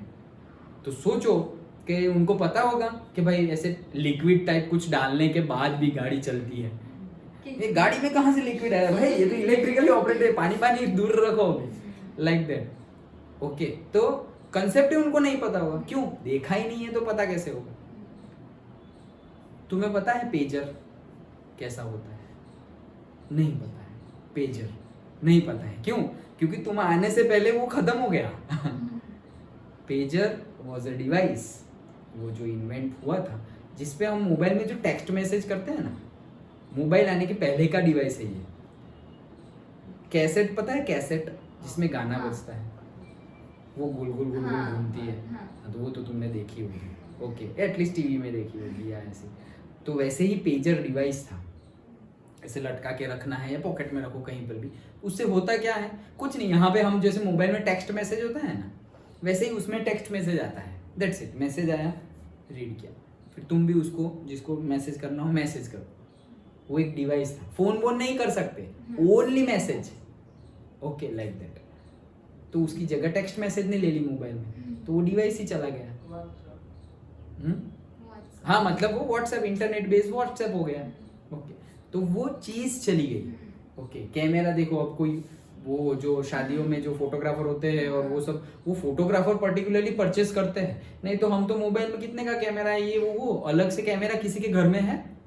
जनरली पहले घरों में कैमरा होता था, घर में एक कैमरा होता था, वो भी रोल वाला, तो रोल डालना है अंदर। रोल वाला कैमरा पता है? नहीं पता ना, तो वो सब एक्सटिंक्ट हो गया ओके, गया। तो वैसे कितनी सारी चीज होगी, सोचो 50 इयर्स के बाद कि पता ही नहीं हो गया। अरे ऐसे भी होता है, रोल वाला कैमरा, मतलब उसमें फिक्स्ड होता है कि इसमें 50 फोटोज ही खींच सकते हो तुम। ओके, तो ऐसे खींचा 1 2, अभी तो क्या है, फालतू के भी ऐसे खिचिक और फुल हो गई मेमोरी, तो भाई ये सब बकवास फोटो है, सब डिलीट कर दो। डिलीट कर दिया तो स्पेस वापस फ्री हो गई। इसमें फालतूगिरी कुछ नहीं कर सकते तुम। 50 मतलब 50, तुमने खाली ऐसे ऐसे खींच लिया तो वैसी वैसी प्रिंट आ जाएगी। वो अच्छा था, लेकिन तो फालतूगिरी नहीं चलती थी ओके, सो टेक्नोलॉजी तो बढ़ रही है, लेकिन हमें भी फिर अपना यूज बढ़ाना, मतलब हमें भी अपना यूज वैसे लॉजिकल करना पड़ेगा। कोई भी चीज़ का, खाने की चीज़ हो, यूज करने की चीज़ हो, कुछ भी। अब देखो अभी कुछ भी, मतलब कितनी फैसिलिटीज कितनी बढ़ गई है, टेक्नोलॉजी कितनी बढ़ गई है। लेकिन फिर भी जो ह्यूमन की जो लाइफ एक्सपेक्टेंसी है वो कम ही हो रही है। टेक्नोलॉजी बढ़े तो वो भी बढ़नी चाहिए ना, लाइफ को बढ़ाओ कैसे ना करके। टेक्नोलॉजी से हम और डिग्रेड होते जा रहे हैं, इसलिए लाइफ की एज सबकी डिग्रेड होती जा रही है। चलो, सो ये था हमारा सस्टेनेबल डेवलपमेंट। 2 चीजें याद रखना है, एनवायरनमेंट को डैमेज नहीं करना और फ्यूचर के लिए भी बचा के रखना है, सारा सब कुछ नहीं खा जाना है। ओके, तुम वैसे मतलब दोपहर को आइसक्रीम लेके आए और सब कुछ पहले से दोपहर को ही तुम सब झपट गए और फिर तुम्हारी ब्रदर सिस्टर के लिए कुछ रहा ही नहीं, मम्मी पापा के लिए कुछ रहा ही नहीं, ऐसा नहीं। थोड़ा खाना है, थोड़ा फ्रिज में संभाल के रखना है, वो लोग आएंगे। फ्यूचर के लिए भी सेव करना है, that is sustainable. Okay, then agenda 21। तो भाई ये सारी चीजें जो है उसको मोटिवेट करने के लिए और अवेयरनेस ज़्यादा फैलाने के लिए नेशंस मिले और फिर बोला कि हाँ हम ऐसा कुछ बनाते हैं, कुछ करते हैं, रूल बनाते हैं सो दैट अवेयरनेस फैले और डेवलपमेंट भी सस्टेनेबल डेवलपमेंट हो। So it is the declaration signed by the world leaders in 1992 at UNESCO. Okay, UNESCO नहीं, UNCED। Okay, which took place at Rio de Janeiro. Okay, I think yes, Brazil का है ये। Rio de Janeiro Brazil का capital है। Okay, so it is declaration signed by the world leaders. World leaders ने declaration sign किया था 1992 में। 1 mark में क्वेश्चन आ सकता है। Okay, UNCED which took place at Rio de Janeiro। UNCED का फुल फॉर्म भी बुक में गिवन है, तुम्हें पूछा नहीं जाता है इसलिए डायरेक्टली UNCED तुम याद रख सकते हो। ओके, यूनाइटेड नेशंस ऑफ, क्या है, यूनाइटेड नेशंस, पढ़ो ना, Conference on Environment and Development। United Nations conference on environment and development. Okay, so it aims at achieved global sustainable development। तो भाई ये साइन किया सारे वर्ल्ड लीडर्स ने, क्यों? क्योंकि भाई सबको ही एक्सेप्ट करना पड़ेगा। हम बोले कि हम सस्टेनेबल डेवलपमेंट करेंगे और बाकी कोई नहीं करेगा, ओके, तो फिर कैसे चलेगा? फिर लोग तो एनवायरनमेंट को मतलब डैमेज करके भी खुद का डेवलपमेंट कर लेंगे, सो that is not good. Okay, so that's why all have to participate in this। okay, that's it। okay, समझ में आया? okay, तो एजेंडा 21 1 मार्क में पूछा जा सकता है। स्टडी टिप में लिखा हुआ है work with a plan so that you are able to cover up your syllabus। Okay, कि प्लान के साथ वर्क करना है और प्लान के साथ देखो अभी जस्ट हमारा ये आज 1 वीक कंप्लीट होगा। ओके, बट लगा तुम्हें 10th में कुछ हार्ड है या ऐसा कुछ है? ऐसा लगा? अभी तक तो नहीं लगा, आगे भी नहीं लगेगा, दैट फॉर श्योर। लेकिन फिर तुम्हारा इनपुट वैसे रहना चाहिए। ओके, कि तुम देखो अच्छा समझ में आया, घर पे प्रैक्टिस करो, ये वो। फिर ऐसा ना हो कि कोई चैप्टर है, वो चैप्टर को हमें देने चाहिए से 4 डेज देने चाहिए और वो चैप्टर जिसको तुम्हें 4 दिन प्रिपेयर करना है, प्रैक्टिस करना है तुम्हें, ओके, और वो चैप्टर तुम 4 आवर्स में कंप्लीट कर रहा है। 4 डेज की तुम्हें प्रैक्टिस चाहिए थी उसमें, वो चैप्टर में, और तुम वो 4 आवर्स में कंप्लीट कर रहे हो, then the quality will degrade. हो तो जाएगा, तुम बोल दोगे कि हो गया है, देख लिया है, आता है, but that quality will degrade. कोई चीज को हम 4 घंटे में भी कर सकते हैं, 4 दिन में भी कर सकते हैं, 4 वीक में भी कर सकते हैं, बट फिर सबकी क्वालिटी डिफरेंट होगी ना। अगर सबकी क्वालिटी सेम है तो भाई 4 आवर्स में ही कर दो। अगर क्वालिटी सेम ही रही है तो कम से कम टाइम में करो तुम, बट अगर क्वालिटी को इंक्रीज करना है तो यू हैव टू फोकस मोर।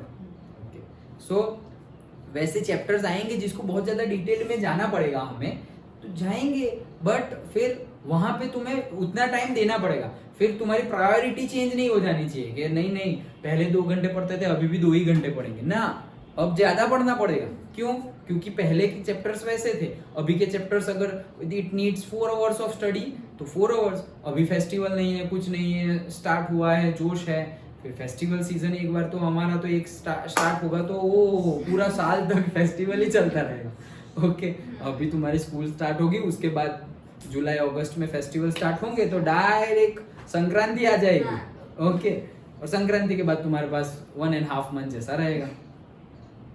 तो that's why you have to, मतलब ऐसा नहीं है, प्लान करो अच्छे से और पढ़ते रहो, प्रायोरिटी सेट कि भाई पढ़ाई हो गई, उसके बाद जो हो वो फेस्टिवल हो ये हो वो, ओके पहले पढ़ाई। ओके मैं खुद ये सब नोट्स बनाना ये वो जो भी प्रिपेयर करना होता था तो लास्ट मिनट पे छोड़ता था, लास्ट मिनट पे, मतलब कि सपोज तुम्हारी क्लास सपोज 5:30 को, अभी की बात नहीं है तो मैं पास्ट की बात कर रहा हूँ, बट से किसी की 5 बजे की क्लास है तो मैं करने बैठता था 3 o'clock, नोट्स बनाना है। अभी जैसे तुम्हारे टेस्ट पेपर बनाया, फिर जेरोक्स करवाने गया बाहर, फिर इसमें जो एडिटिंग ये वो करना था नोट्स में वो किया, तो वो सारी चीज़ें करने में इट नीड्स टाइम। अब वो मैं लास्ट मिनट पे छोड़ दूँ अगर कि चलो 4 से 5 में ये सब हो जाएगा, आधे घंटे का काम है तो हो जाएगा सब कुछ, वो क्वालिटी नहीं मिलेगी शायद। And at the same time 4 से 5 में कोई आ गया, कोई दूसरा वर्क आ गया, कोई मेहमान आ गए, या फिर कोई दूसरा वर्क, इंपॉर्टेंट वर्क, जैसे कल वो प्रिंटर का कॉल नहीं आया था क्लास में 2 बार कि प्रिंटर बिगड़ गया है, ये करो वो करो, तो वो चेक करने आए थे कल।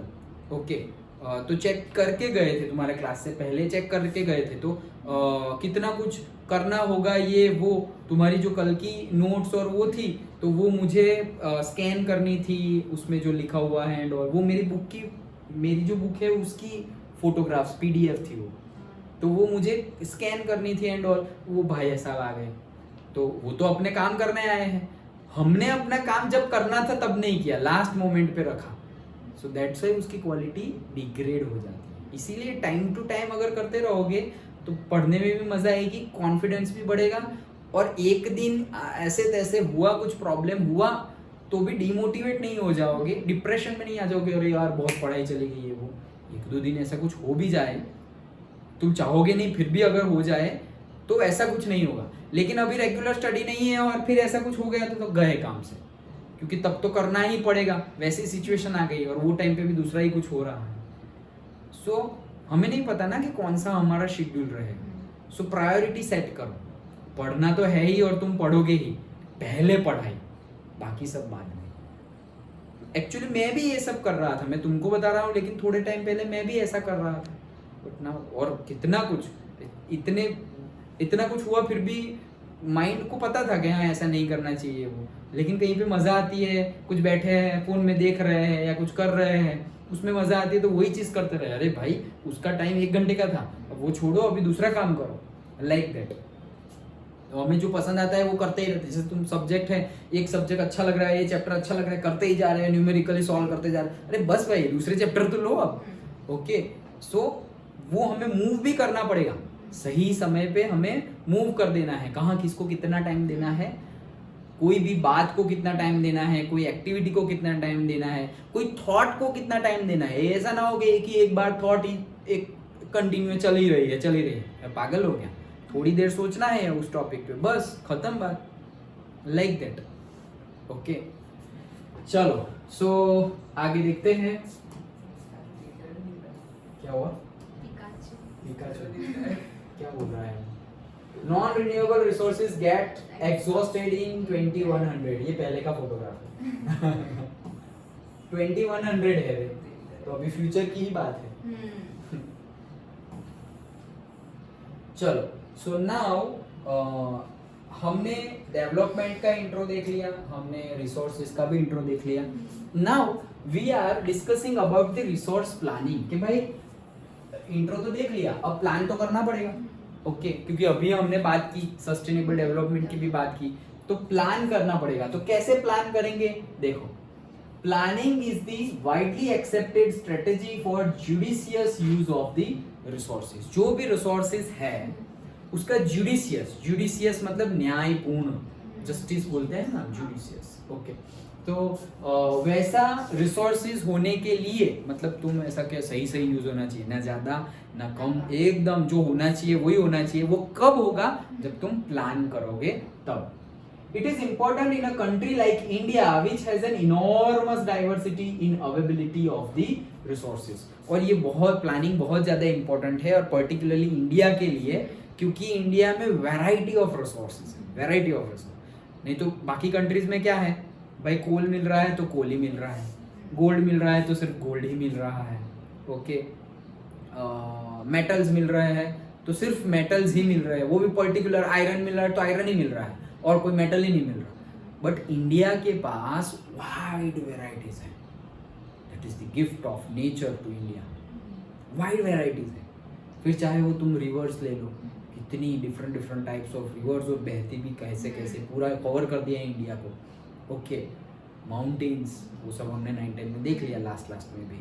तो रिवर्स, माउंटेन्स, फॉरेस्ट, कितना कुछ। एंड उसके बाद जब ये रिसोर्स की बात करें कि भाई नीचे से कोल निकाला है, ओके, और से पेट्रोलियम है, नेचुरल गैस है, ये सारे रिसोर्सेज है जो हमारी कोल माइंस है, whatever mines, coal mines, gold mines, जो भी मेटल की माइंस है। सो ये जो माइंस है वो माइंस में भी डिफरेंट टाइप, तो वाइड वेराइटी है। और ये वाइड वेराइटी को अच्छे से टैकल करने के लिए, उसका अच्छे से यूटिलाइजेशन करने के लिए planning is needed, okay.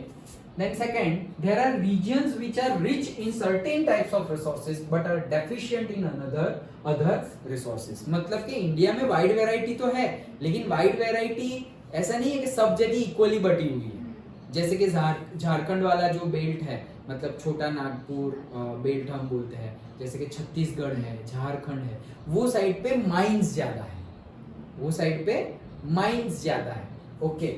So देखो यहाँ पे लिखा ही होगा, types of resources deficient, this calls for balanced resource planning at national, state, regional and local levels. मतलब कि ऐसा समझो कि से स्टील बनाने के लिए हमारे जो रॉ मटेरियल्स है, और से कॉपर है, जिंक है, वो सब माइन, आयरन है, वो सब माइन ज्यादातर कहाँ पर है, से छत्तीसगढ़ है, ओके, झारखंड है, बिहार है, वो साइड पे माइंस है। तो माइन का बिजनेस सिर्फ उतने एरिया में होगा, वो तो जरूर, क्योंकि उनके पास वो है लेकिन उनके पास दूसरी चीजें नहीं है ना, तो वो इम्बैलेंस तो है।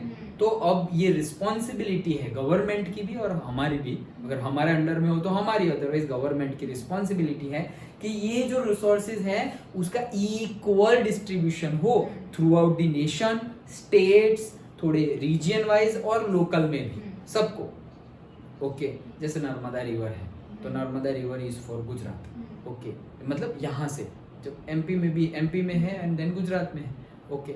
सो जो गुजरात में है तो अब हम बोलेंगे कि हम तो रिवर बैंक पे ही रहते हैं, सारा पानी अपना है, ऐसा थोड़ी।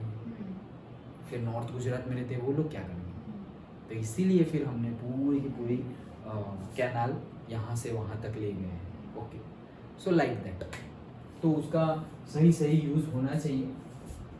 For example, Arunachal Pradesh has abundance water but lacks in the infrastructural development. देखो एक एग्जाम्पल, वाटर बहुत ज्यादा है, अरे फ्लड आता है हर साल, almost every years, okay, flood आ जाता है, बट इंफ्रास्ट्रक्चरल डेवलपमेंट नहीं है वहां पे। ब्रिजेस और से बड़ी बड़ी बिल्डिंग्स, हॉस्पिटल्स, ये वो। ईस्ट को पहले से ही, ईस्ट इंडिया को, ओके, इंडिया के ईस्ट पार्ट को हमारी जो गवर्नमेंट आई है पहले से, उसने बहुत ज़्यादा इग्नोर्ड किया है। सेंटर को और वेस्ट पार्ट को ही डेवलप ज़्यादा किया है। Harsh reality but truth, okay. वो बेल्ट को भी देखना, हमें तो प्रॉब्लम नहीं हुआ कुछ, हम तो वेस्ट पार्ट में हैं, बट अगर ओवरऑल देखा जाए तो उनका भी डेवलपमेंट करना था। अभी तुम अरुणाचल प्रदेश, वो पूरा ही पार्ट देखो, ओके, अरुणाचल प्रदेश, आसाम, मेघालय, त्रिपुरा, नागालैंड, ओके, सिक्किम ऊपर, फिर उड़ीसा भी ले लो, वो पूरे बेल्ट जो है उसमें हमें कुछ एक पता है भाई, कोलकाता, वेस्ट बंगाल, वही डेवलप्ड है, ओके। बाकी किसी पे हमने ज्यादा ध्यान नहीं दिया, गवर्नमेंट में इन द सेंस, तो वो नहीं होना चाहिए। एटलीस्ट अब ग्रोथ हो रहा है, वहां पर भी ग्रोथ हो रहा है, ब्रिजेस बन रहे हैं, कैनाल्स बन रहे हैं, कितना कुछ ग्रोथ हो रहा है। अभी इंडिया की सबसे बड़ी कैंसर हॉस्पिटल टाटा ने वहाँ एस्टैब्लिश की है with the collaboration with the government, मतलब सेमी गवर्नमेंट भी है ओनर और टाटा ग्रुप भी है, लाइक दूसरा example, Rajasthan is endowed with solar and wind energy. भाई बहुत है, अभी हमने देखा गुजरात राजस्थान के पास सोलर और विंड एनर्जी ज्यादा है, but lacks in water resource, तो भाई उनको पानी देना पड़ेगा हमें। Then cold deserts of Ladakh have rich heritage but lacks in water, infrastructural development and other vital minerals. तो कोल्ड डेजर्ट ऑफ लद्दाख है, वहां पे मतलब कि अब क्या करेंगे, पानी नहीं है। ओके, जो पानी है वही नहीं है, लैक्स इन वाटर। हेरिटेज बहुत अच्छा है वहां, तुम देखोगे तो मतलब ऐसा लगेगा ही नहीं तुम्हें कि इंडिया में जैसे मूवी में फॉरेन कंट्रीज देखते हो वैसा लगेगा। Okay, but at the same time वहां पे जो होना चाहिए बाकी सब चीजें वहां पे वो लैगिंग कर रहे हैं। Okay, infrastructure development, other vital minerals वो वहां पे कम है। सो इसकी प्लानिंग करनी है, इसी की प्लानिंग करनी है ना, कि सबको सही सही बैलेंस वे में सब मिले। Understood? So that is about the resource planning. ये भी क्वेश्चंस आ सकता है 2 मार्क्स में और 3 मार्क्स में। ओके, 2 और 3 मार्क्स में ये क्वेश्चंस भी आ सकता है। Then next is the process of resource planning. Okay, जो हम बोल रहे हैं ना कि प्लानिंग करना पड़ेगा, प्लानिंग करना पड़ेगा, तो कैसे करेंगे प्लानिंग? ओके, देखो, identification and inventory of resources across the regions of the country. सबसे पहले आइडेंटिफाई करो कि कहाँ पे कौन सा रिसोर्सेज है, कौन सा रिसोर्सेज कहाँ पर ज्यादा है, वो आइडेंटिफाई कर लो। इन्वेंटरी, इन्वेंटरी मतलब क्या कि स्टॉक में कितना है। जैसे कि ऐसा समझो, तुम्हारे घर में तुम मैगी खा रहे हो, मैगी खा रहे हो, आज खाई तुमने मैगी, कल भी खाई मैगी, अब रोज 3-4 दिन कंटिन्यूअसली मैगी खा रहे हो। अब मम्मी पापा को बोल दे, अरे भाई मैगी लेते आना, ये लोग बहुत मैगी खा रहे हैं। तो मतलब 4-5 दिन से तुम कंटिन्यूअस खा रहे हो। 4-5 दिन लेने गए थे क्या तुम मैगी? घर में स्टॉक था ना, वो दूध के जैसे रोज नहीं आता। ओके, ऑलरेडी हम स्टॉक रखते हैं कि भाई ये वो जो स्टॉक है कि भाई यूज होगा तब तक के लिए ये रहा, ये रहा, ये रहा। कोई वीकली रखता है, कोई फोर्टनाइट का 15 डेज का रखता है, कोई मंथली का भी रखता है।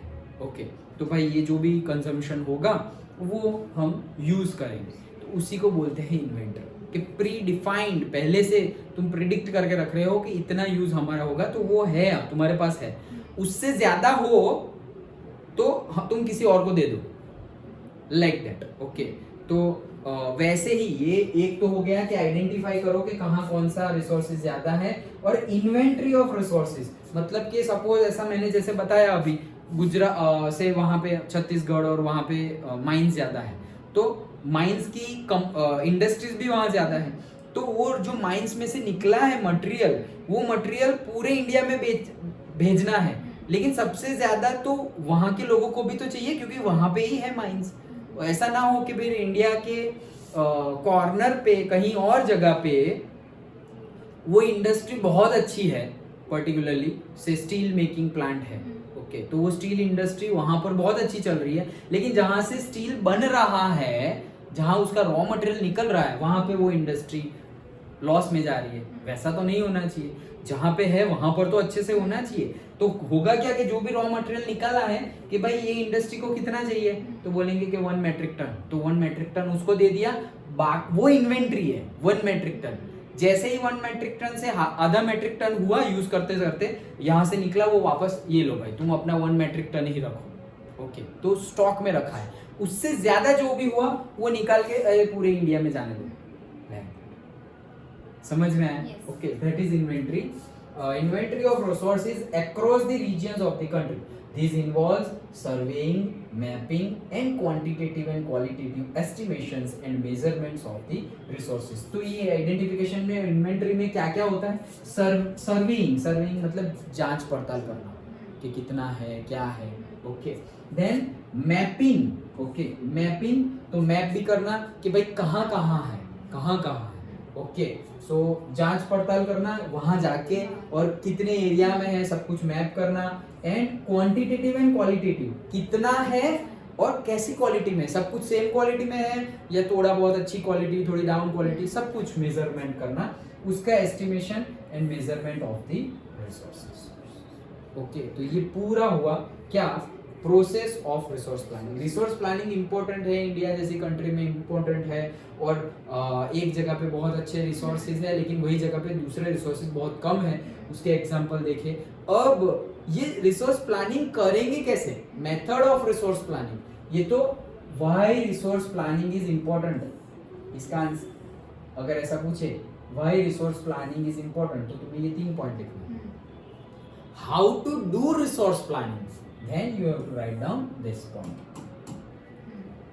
और अगर 5 मार्क में पूछ ले कि right short note on resource planning, full stop, that's it, कुछ भी नहीं पूछा कि भाई इसका इंपॉर्टेंट, सिग्निफिकेंस, उसकी मेथड क्या चाहिए तुम्हें, बोल दिया कि 5 मार्क में चाहिए मुझे, शॉर्ट नोट लिखो, तो भाई पूरा लिखना है, ये 6 के 6 पॉइंट लिखने हैं। अंडरस्टूड? ओके।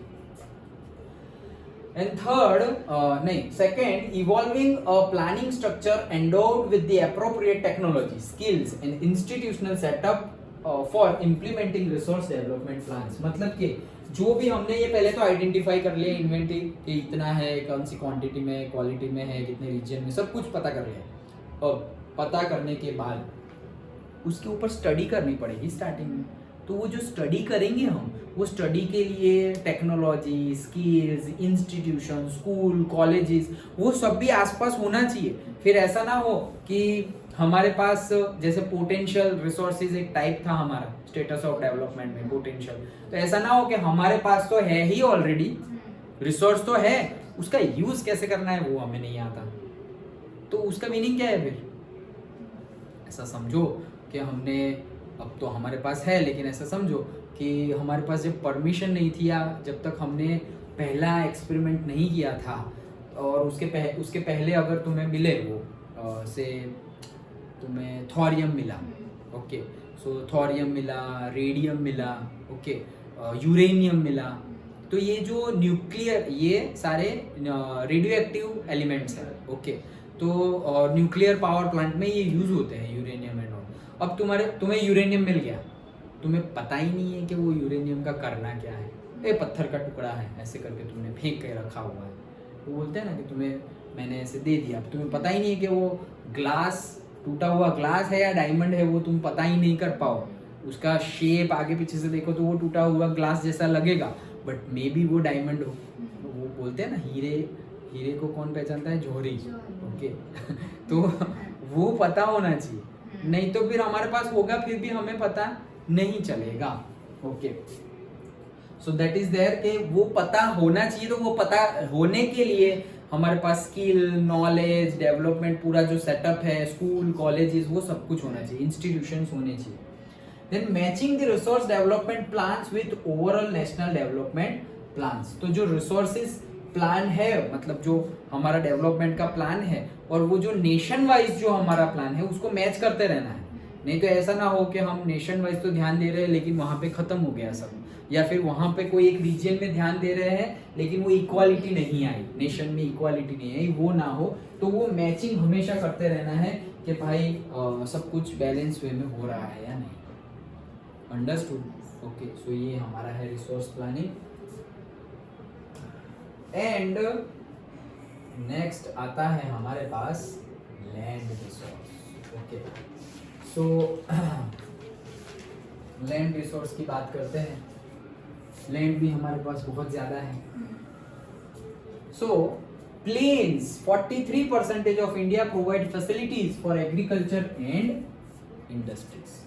तो एग्रीकल्चर के लिए और इंडस्ट्रीज के लिए हमारे पास जो लैंड है वो कितनी है? 43%। प्लेन्स है, मतलब वहाँ पे माउंटेन, उबड़ खाबड़ ऐसा नहीं है, सीधी सीधी जमीन है।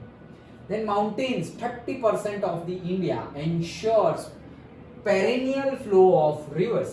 It provides facilities for tourism and ecological aspects.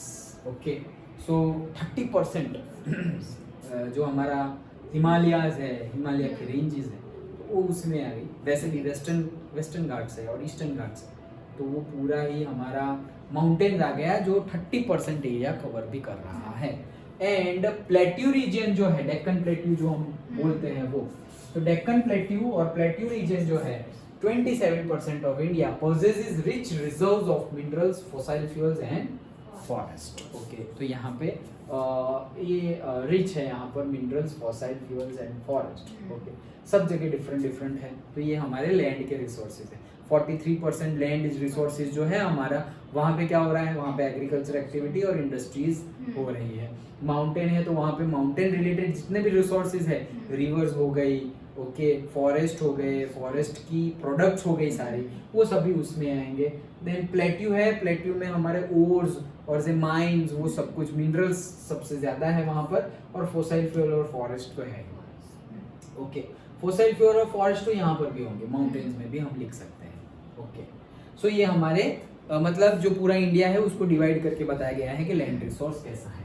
Then land resources are used for the following purpose. For what purpose land resources are used? 5 mark में पूछे तो 5 पॉइंट लिखने पड़ेंगे। ओके, पहला तो फॉरेस्ट, कि भाई फॉरेस्ट होगा, और फॉरेस्ट तो होना ही चाहिए, नहीं होगा तो फिर हमें ऑक्सीजन कहाँ से मिलेगा। Okay, so forest, land put to non agriculture uses, that is building roads, factories, तो ये से non agriculture use. Agriculture use तो है ही, एग्रीकल्चर यूज तो करना ही है, जैसे फॉरेस्ट कंपलसरी, एग्रीकल्चर कंपलसरी, वो तो करना ही है।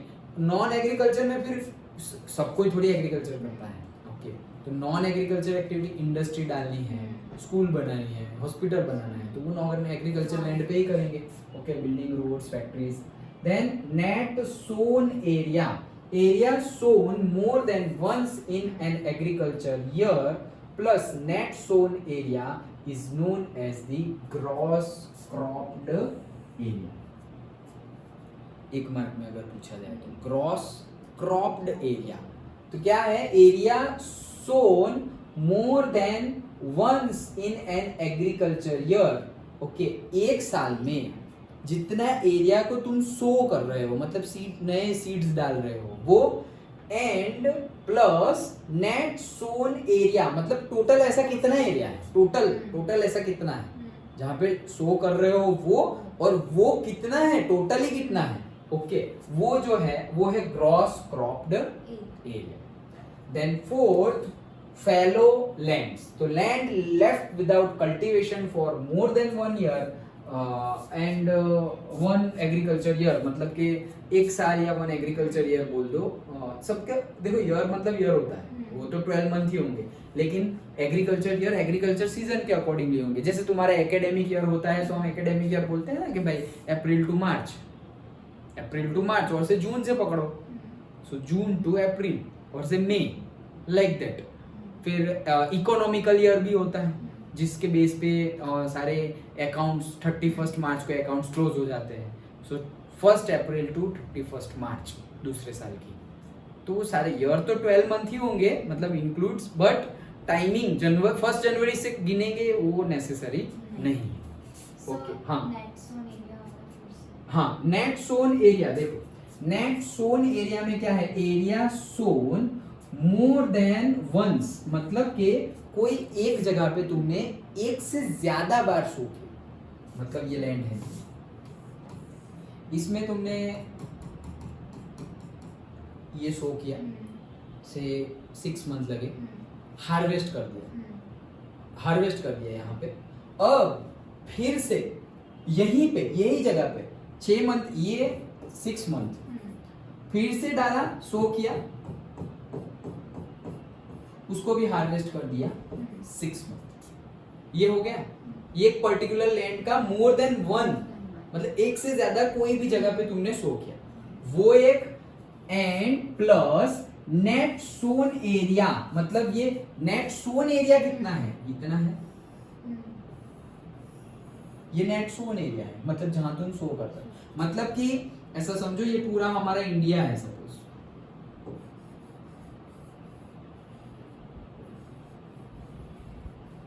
ये पूरा इंडिया है।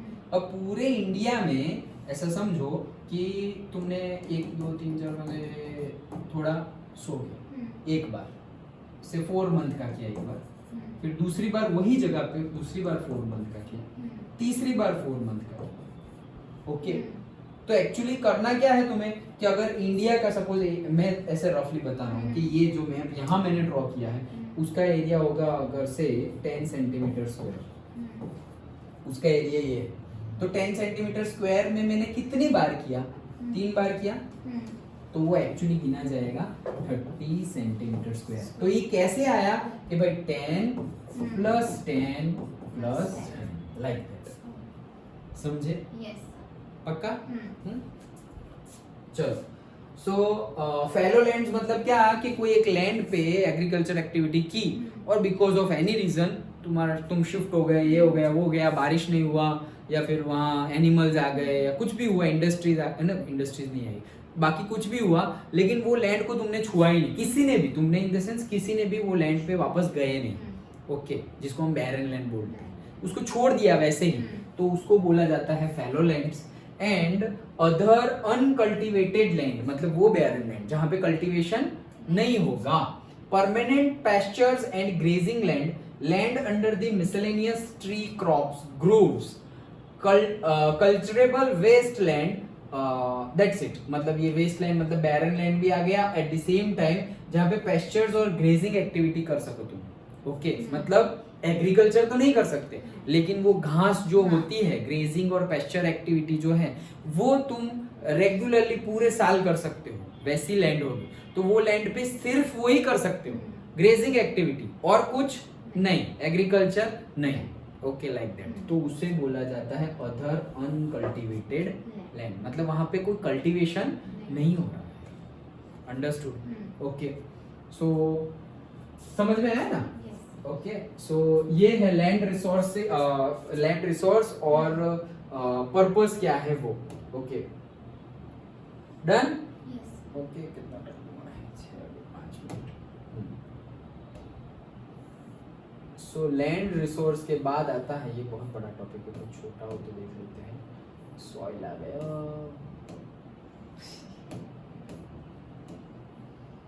तुम यही सब देख रहे हो है ना? सॉइल इरोजन देख लेते हैं। ओके, सो सॉइल इरोजन क्या है? So the denudation of the soil cover and subsequent washing down is called as soil erosion. मतलब कि जो हमारी मिट्टी है, सॉइल है, उसका जो अपर लेयर है वो डिग्रेड हो गया और चला गया। जैसे कि हमारे टीथ है, हम बोलते हैं ना कि हमारे टीथ का भी अपर लेयर होता है, और अगर हम बहुत ज़्यादा उसको, हम जो ब्रश करते हैं ना, बहुत ज़्यादा ऐसे घिस घिस के ब्रश नहीं करना है, नहीं तो वो निकल जाएगा, ओके, निकल जाएगा तो वो उसकी जो शाइनिंग है ना, वो शाइन नहीं आएगी टीथ की, ओके।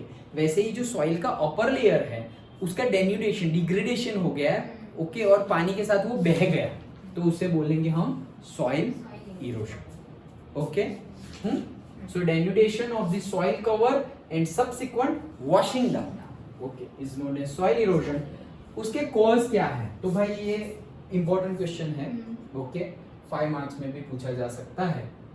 कॉज और सॉल्यूशन हमें दिखाने हैं।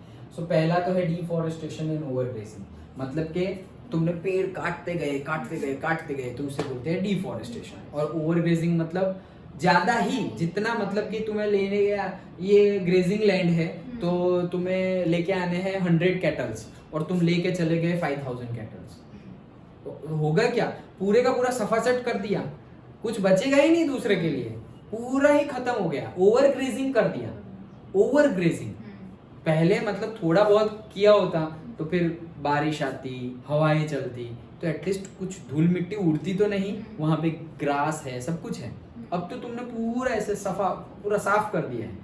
अब हवाएं चलेगी तो मिट्टी भी ऐसे उड़ती जाएगी, पानी आएगा, रेन आएगा, तो सब कुछ ऐसे चलता जाएगा पानी के साथ साथ। सो that is not good, okay. So deforestation and overgrazing. Construction and mining. Construction मतलब इंडस्ट्रीज डाल दी तुमने, इतनी इंडस्ट्रीज डाल दी, फॉरेस्ट को काट काट के इंडस्ट्रीज डाल दी, सो ऑयल का इरोजन होगा। माइनिंग, खुदाई कर रहे, क्यों? हमें मिल रहा है ना मिनरल्स, उससे पैसे मिलेंगे, सो वो भी एक्स्ट्रा नहीं करना है, okay. Then running water cuts through the clayey soil and makes deep channels known as the gullies, okay.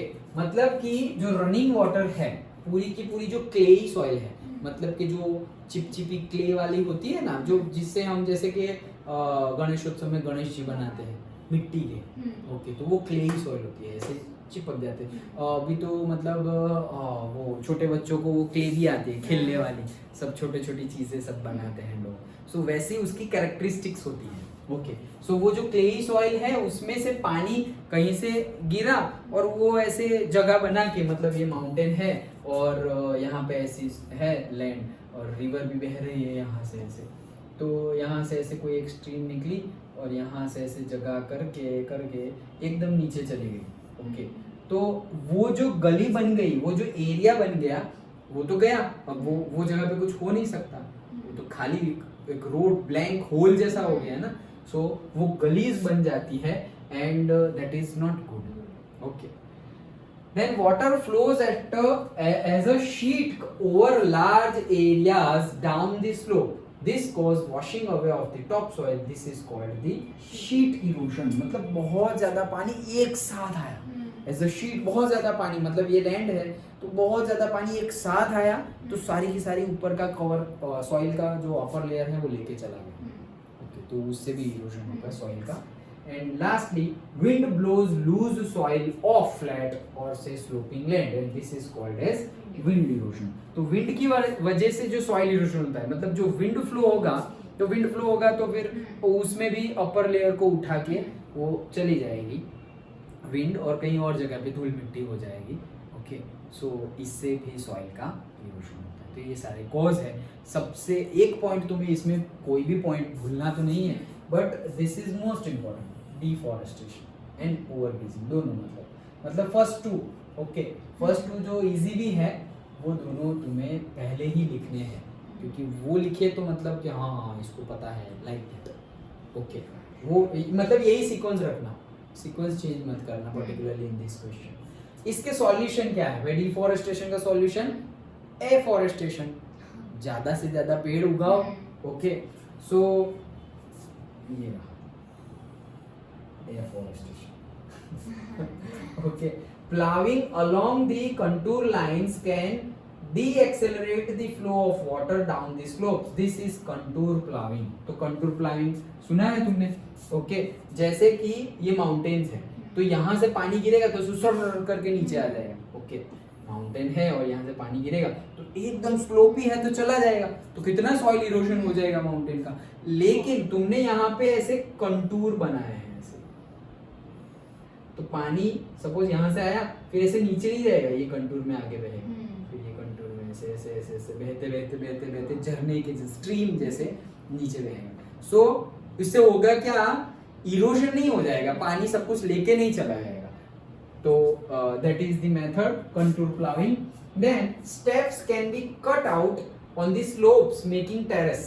Terrace cultivation restricts the erosion. तो steps भी बना सकते हैं। steps बना सकते हैं मतलब क्या, दिखने में तो तुम्हें दूर से तो ये बड़ा सा माउंटेन दिख रहा होगा, लेकिन तुम जैसे जैसे नजदीक जाओगे या फिर माउंटेन के ऊपर चढ़ गए, जैसे कि तुम ऐसा सोचो पावागढ़ गए हो तुम, ओके, तो पावागढ़ दूर से देख रहे हो कैसे माउंटेन दिखता है, फिर कितने भी नजदीक चले जाओ तुम्हें स्टेप्स दिखते हैं क्या? जिस स्टेप से हम चढ़ के जाते हैं रोड, वो सब दिखता है? नहीं दिखता है। ओके, तो कितना भी तुम नजदीक जाओ लेकिन अंदर का नहीं दिखेगा, तो वो कब दिखेगा? जब तुम उसके ऊपर चले जाओगे। तो वैसे ही माउंटेन्स में ऐसे स्टेप्स बनाए जाते हैं।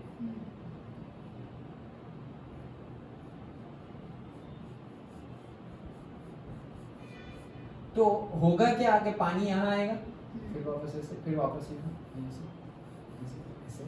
ऐसे स्टेप्स बने। ओके, तो ऐसे दूर से हमें ऐसा लगेगा कि ऐसा है सपोज, नहीं नजदीक से, सॉरी,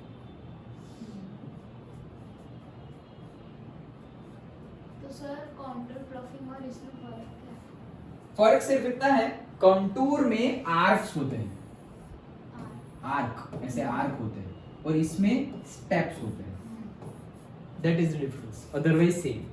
ओके, तुम्हारी बुक में है, लाओ।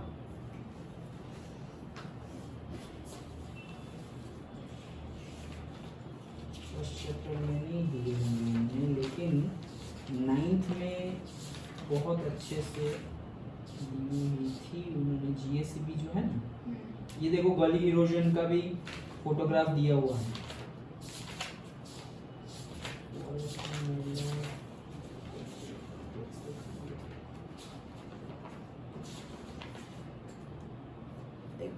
पिक्चर बॉर्डर वाला 23।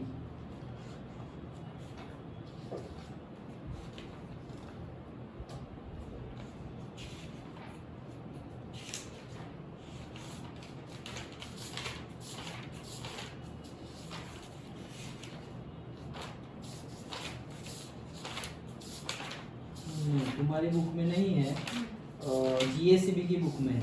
आई will show you the photograph. Okay, तो उसमें सिर्फ कंटूर होते हैं, किसमें, कंटूर प्लाविंग में। और जैसे कि कंटूर प्लाविंग तुम सपोज जम्मू कश्मीर हिमाचल जाओ ना, तो तुम बाई रोड पे से जाओ तो भी तुम देख सकते हो। मतलब ऐसे ऐसे ऐसे ऐसे कंटूर्स में फार्मिंग की हुई होगी। ओके, और यहाँ पे स्टेप्स है, देखो ये कैसा लग रहा है, ऐसे स्टेप स्टेप स्टेप लग रहा है, लेकिन इसको बहुत दूर से देखेंगे तो हमें ऐसी एक लाइन ही दिखेगी। Understood? Okay, so that is step. Photograph I will show you from GSCB. Okay, download कर लूंगा otherwise. Then large fields are divided into strips. Strips of grass are left to grow between the crops. This breaks the force of wind and this method is known as strip cropping. Okay, generally किया क्या जाता है, बहुत बड़े बड़े trees लगाए जाते हैं, और एक बड़ा ट्री है तो उसी के एडजेसेंट में ही उतना बड़ा ट्री तो आएगा नहीं, क्योंकि रूट से एक दूसरे के फिर ग्रो नहीं होगा अच्छे से, तो दूसरा दूर है, लेकिन वो दोनों के बीच में जो गैप है वहां पे छोटे छोटे प्लांट्स और ट्रीज लगाए जाते हैं। ओके, तो होगा क्या कि जब वाटर आए या विंड आए तो बहुत ज्यादा सॉइल का इरोशन ना हो जाए। जब मैं लास्ट मंथ घूमने गया था Karnataka, so at that we have seen the coffee plantation. Okay, आएगा हमारे जियोग्राफी में ही आएगा और मैप में भी आएगा। कॉफी प्लांटेशन सबसे ज़्यादा कहाँ होता है इंडिया में, तो कर्नाटका में होता है। तो coffee plantation we have seen. तो ये जो मैंने बताया अभी हमने डिस्कस किया वही चीज़ कि बड़े बड़े सिल्वर ओक बोलते हैं उन्हें, सिल्वर ओक। तो सिल्वर ओक बड़े बड़े लंबे लंबे, कोकोनट ट्री कितने लंबे होते हैं वैसे ही हैं बड़े बड़े, और उसके नीचे कॉफी प्लांटेशन है। ओके, उसको थोड़ा शेड भी चाहिए, धूप भी चाहिए और शेड भी चाहिए, दोनों चाहिए। तो इसीलिए कोई बड़े ट्री के छांव में उसको लगाया जाता है, और उसको आगे से कट, ऊपर से जैसे ही थोड़ा बड़ा हो, अपनी हाइट जितना हो तो ऊपर से कट कर देते हैं, फिर से जैसे ही बड़ा हो कट कर देंगे। तो एक टाइम के बाद होगा क्या, वो वाइडन वे में ग्रो करना शुरू कर देंगे। अब वो ऊपर नहीं जाएंगे, वो ऐसे जाएंगे। ये ट्रिक है, अपने जो लोग प्लांटेशन कर रहे होंगे उनको पता होगा कि अगर तुम्हें कोई भी प्लांट को स्टेडी ग्रो करना है, ऊपर ऐसे टॉल बनाना है, तो तुम उसके आसपास से ट्रिमिंग कर दो। एक ही बार करोगे तो हो जाएगा, लेकिन 1-2 बार ट्रिमिंग करोगे तो वो अब साइडवेज में ग्रो ना होके ऊपर ग्रो होगा। और अगर तुम्हें किसी को बुशी बनाना है, बहुत ज्यादा साइडवेज में ग्रो करना है, एक प्लांट, एक पॉट है, पॉट में पूरा ही वो दिखना चाहिए, वैसा करना है, तो जैसे ही थोड़ा लंबा हो काट दो, जैसे ही थोड़े बड़े हो काट दो, तो वो साइडवेज में ग्रो करेंगे। That is the technique they are using, मतलब all are using. Okay, so that is their strip cropping, and then planting lines of trees to create shelter belts to break the force of wind. Rows of such trees is called shelter belts. ये सारे नाम याद रखना है। Okay, so क्या है ये shelter belt क्या है? एक ही लाइन में सारे ट्रीज को प्लांट करना है, जैसे कि हाईवेज में होता है। हाईवे पर कैसे एक ही लाइन में लगाए हुए होते हैं, सो दैट विंड का जो फोर्स है वो थोड़ा रुक जाए, थोड़ा कम हो जाए। ओके, तुमने देखा होगा फॉरेस्ट की बाउंड्रीज जो होती है वहां पर भी बहुत बड़े बड़े प्लांट लगे हुए, ट्रीज लगे हुए होंगे, बहुत लंबे लंबे, नीलगिरी, ओक। ओके, जैसे कि आसोपालव हम लगाते हैं, तो गार्डन के भी बाहर में ही ऐसे लगाए होंगे। देखना, कोई पार्क है बहुत बड़ा, गार्डन है, पार्क है बहुत बड़ा, ओके, तो उसकी बाउंड्री पे ऐसे लंबे लंबे ट्रीज लगाए होंगे, कोई बीच में नहीं लगा था। ये गार्डन के बीचों बीच वैसे ओक है, आसोपालव है, ऐसा बीच में नहीं होगा। कोकोनट है, वो बाउंड्री पे होगा। क्यों? क्योंकि जो विंड आएगी उससे थोड़ा रेजिस्ट मिले। ओके, मतलब वो अंदर नुकसान ना कर सके, इसलिए सो उसको बोला जाता है शेल्टर बेल्ट्स। मतलब एक ही लाइन में सारे ट्रीज को लगा देना। और ये तो हमने डिस्कस किया ही, एफॉरेस्टेशन मतलब हो सके उतना ज़्यादा पेड़ों को प्लांट करना। तो ये सॉल्यूशन है सॉइल इरोजन के। ओके, तो हमने कॉज देखे, सॉइल इरोजन है क्या वो देखा, कॉज देखे, and we have seen the solutions also. Understood? Okay, so बाकी बचा चैप्टर है वो हम नेक्स्ट वीक देखेंगे। ओके, अब मंडे को हम वापस मैथ्स देखेंगे, और मैथ्स में हमारा चैप्टर तो कंप्लीट हो गया है। तो स्कूल में क्या चल रहा है? चैप्टर 2 ही चल रहा है। 1 चल रहा है, तो फिर बस तो अब हम 1 स्टार्ट करते हैं। ओके, फिर और क्या चल रहा है? साइंस में क्या चल रहा है? साइंस में बायो स्टार्ट किया। अच्छा, फर्स्ट हाँ मतलब 6th।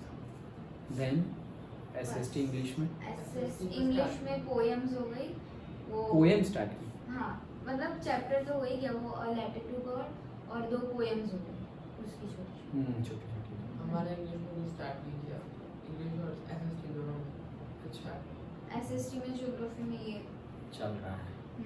ओके, ठीक है। ओके, और रिजल्ट का कुछ बताया 9th का? हाँ हो गया ना, क्या है तो? 88%। अरे वाह। कम है मतलब कितने एक्सपेक्ट किए थे? एटलीस्ट 90।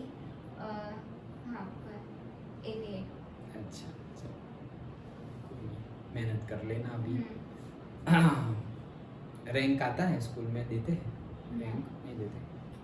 ओके, अच्छा है। क्लास में 2 लोग के आए, एक के 90 है और दूसरे के 89। तो तुम मतलब 3rd हो? हाँ तो फिर अब तो फर्स्ट बनता है। हाँ, वो दोनों बॉयज थे, मेरी तो girl। Okay, good, very good. Okay, तो और मई में स्कूल में वैकेशन देने वाले हैं? 15 days। कब देने वाले, कोई टाइमिंग बताया? हाँ 1 May to 15